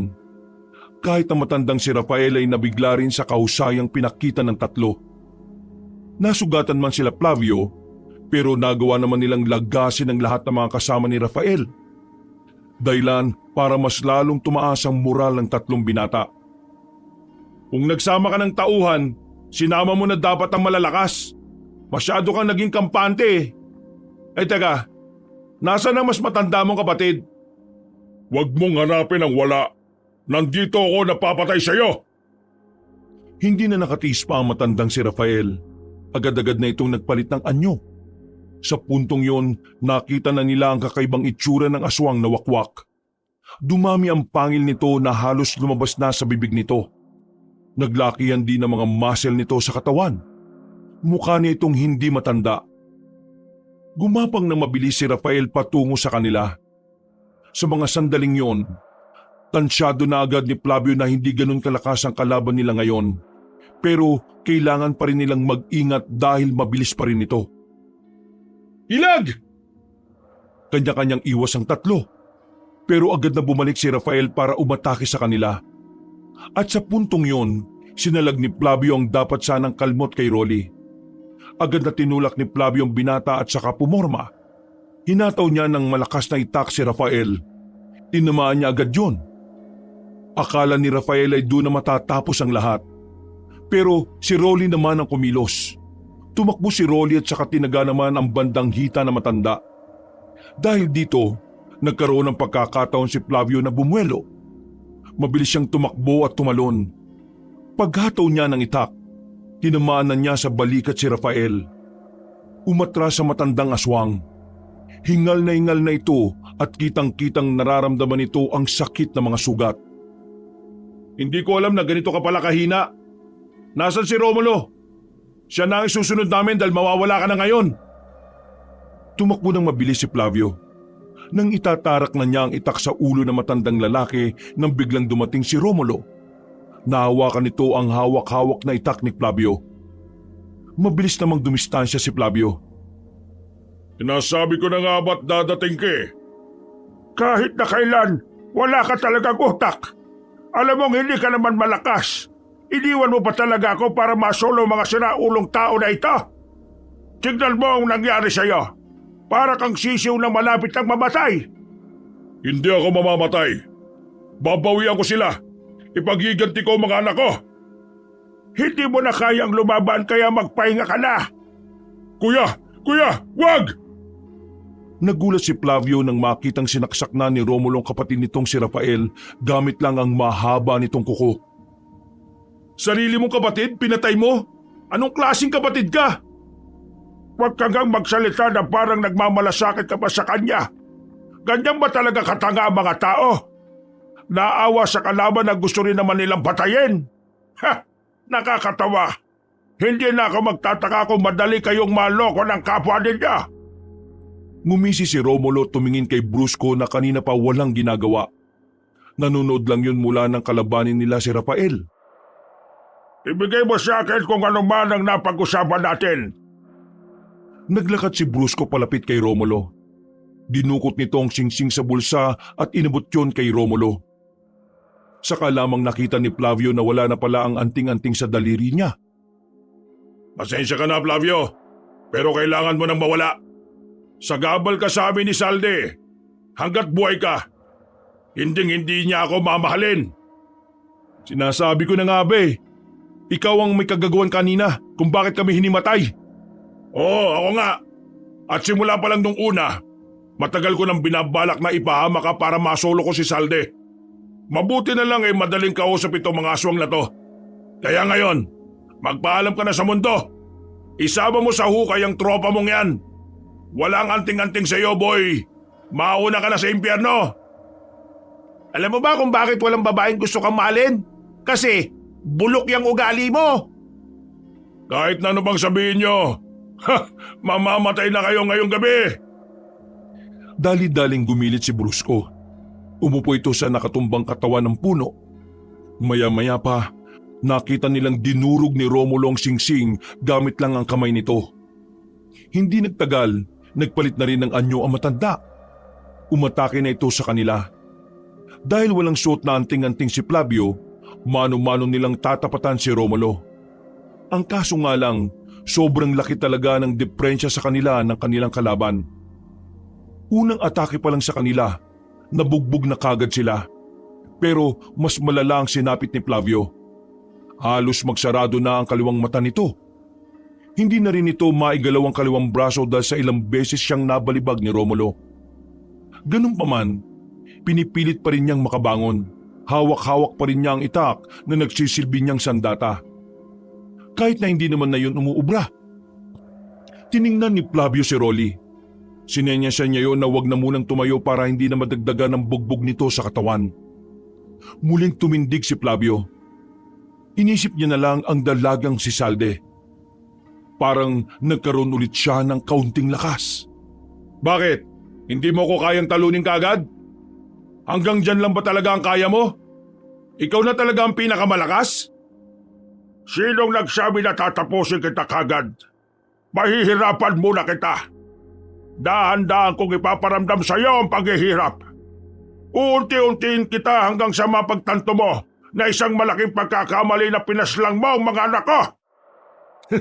Nagkakamali ka, tanda. Kahit na torturin mo ako ng 10 beses, hindi ko pagsisisihan na pinaslang ko ang mga anak mong walang silbi, pati na rin ang mga pamangkin mong inutil. Wala kang karapatan na banggitin sila. Galit na matandang lalaki. Muli itong lumusop kay Flavio.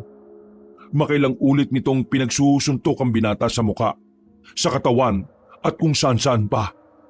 Talagang hindi nito tinatapos ang buhay ni Flavio. Magdusa ka! Magdusa ka! Tuminapon si Flavio sa pader ng kanyang bahay. Tumama pa ang ulo niya sa bato kaya mas lalo nadagdagan ang kanyang pagkahilo. Flavio! May kung anong binunot si Romulo sa likuran nito. Isang mahabang buto na may tulis sa dulo. Sa puntong ito, alam na ni Flavio na nagsawa na matandang lalaki na pahirapan siya. Ito na ang tamang oras para kay Romulo na tapusin na ang buhay ni Flavio. Dahan-dahan kong ibabaw nito sa dibdib mo hanggang sa makasilip ka na sa impyerno. Ngumiti ng nakakaloko si Flavio. Mga ilang sandali lang, tuluyan na nga rin itong natawa. Nagtaka naman si Romulo, lalong-lalo na ang binatang si Brusco. Nagawang makatayo ulit ni Flavio at tumingin ito ng direkta kay Brusco. Brusco, magaling sana yung ginawa mo kung hindi lang ako mas magaling sa iyo eh. Anong pinagsasabi mo? Yung kinuha mong singsing, hindi yun ang anting-anting. Dinukot ni Flavio ang singsing sa kanyang kaliwang bulsa. Isinuot niya yun sa kanyang daliri. At dahil dito, agad na naramdaman ng binata ang kakaibang enerhiya na agad dumaloy sa kanyang buong katawan. Tila nawala ang lahat ng sakit niya sa katawan. Nanlaki naman ang mga mata ni Romulo ng mga sandaling yon. Hindi ito makapaniwala na nalin lang sila ni Flavio. Brusco, ang tanga mo! Manda ka na ngayon, Romulo, dahil ako naman! Bigla na lamang bumilis ang kilos ni Flavio. Nabigla ang matanda. Nasa harapan na niya kagad ang binata. Malakas na hinataw ni Flavio ang kanyang itak. Tinamaan ang matandang aswang mula sa muka hanggang sa bewang. Gigewang-gewang na napatras si Romulo. Hindi na nito nagawa pang makailag sa sobrang bilis ni Flavio. Sinundan pa ni Flavio ng taga ang matanda sa kung saan saang parte ng katawan. Tumigil lamang ang binata nang makitang mapungay na ang mga mata ng matanda. Masyado ka nagtiwala sa kapwa naming tao na hindi biniyayaan ng talino. Tingin mo ba, hindi ko alam na yung si Brusco may binabalak na masama sa akin? Ano, papatayin mo ako? Kaya mo ba akong paslangin? Hindi, kasi mabait ang tao! Hindi na pinatapos ni Flavio ang sinasabi ni Romulo. Hinataw na niya ito sa liig na naging dahilan para tuluyan na itong mamatay. Nilapitan naman agad ni Flavio ang binatang si Brusco. Takot naman si Brusco nang tutukan ito ng itak ni Flavio. Huwag mo akong patayin. Pakiusap. Bigyan mo ako ng tsansa. Hindi ko na gagawin ang ginawa ko ngayon. Hindi ko na kayo lolokohin. Pangako. Una pa lang, alam ko nang hindi kita mapagkakatiwalaan. Pero paulit-ulit kitang binibigyan ng tsansa na patunayan sa akin na hindi ka kagaya ng iniisip ko. Pero nagkamali ako sa pag-asang magbabago ka pa. Isa kang malaking kahiyang, Brusco. Pasalamat ka! Hindi pumapaslang ng taong kaibigan kong yan. Ibinaba na ni Flavio ang itak. Huminga ito ng malalim at saka isinukbit na lamang ang sandata sa kanyang tagiliran. Hindi kita tutuluyan ngayon. Pero hindi ibig sabihin nun pinapatawad na kita. Bibigyan lang kita ng tsansa na mabuhay. Pero sa susunod na may gawin ka pang masama sa kahit na sino sa mga mahal ko sa buhay, kakalimutan kong tao ka para lang mapas lang kita. Brusco, tandaan mo to. Walang kahit sinong babae magmamahal sa'yo kung ganyan ang ugali mo. Hindi pinipilit ang pag-ibig. Kapag ayaw sa'yo, tanggapin mo. Kasi ibig sabihin lang nun, may ibang taong nakalaan sa'yo na darating din balang araw. Patawarin niyo ako. Hindi ko na gagawin yon. Ginawa ko lang naman kasi yun kasi, Magdaday lang ka pa kasasabi mo lang wala ka ng palusot. Magpasalamat ka na lang, hindi ka nilagutan ng hininga nitong si Flavio. Sige. Flavio, maraming salamat. Maraming salamat talaga. Okay, sige na. Tara na, Rolly. Iniwan na nila ang binatang si Brusco. Para namang batang humagulgol sa iyak si Brusco dahil ang buong akala niya ay mawawala na siya sa mundo. Nang matalo na nila ang mga aswang ay bumalik na rin sa baryo ang dalagang si Salde. Nalinis na rin nila ang kanilang pangalan sa barangay. Nalaman na rin ng lahat na ang tunay na mga aswang ay ang mga Manaloto. Mula noon, unti-unti na rin nakakausad si Salde sa tulong ng pagmamahal ni Flavio. Pati na rin ang mga taong tunay na nagpapahalaga sa kanya. Hindi madaling kalimutan ang bangungot na nangyari kay Salde. Pero siniguro ni Flavio na kahit na anong mangyari, tutulungan niyang makalimot si Salde hanggang sa muli na nitong mabuo ang sarili. Hindi na rin muli pang nagamit ni Flavio ang anting-anting. Kagaya ni Aling Esther, matanda na rin ang anting-anting kaya namahinga na rin ito. Isa na lamang itong pangkaraniwang singsing na hindi pa rin tinanggal ni Flavio sa kanyang daliri. Nakapagsimula na ng bagong buhay si Flavio at Salde. Agad na nagpakasal ang dalawa makalipas lang ang 1 taon. At sa awa ng Diyos, biniyayaan sila ng isang anak na babae. Napapangiti na lamang si Flavio. Hindi niya inakala na ang lahat ng paghihirap niya magbubunga ng isang masaya at malusog na pamilya. Wakas,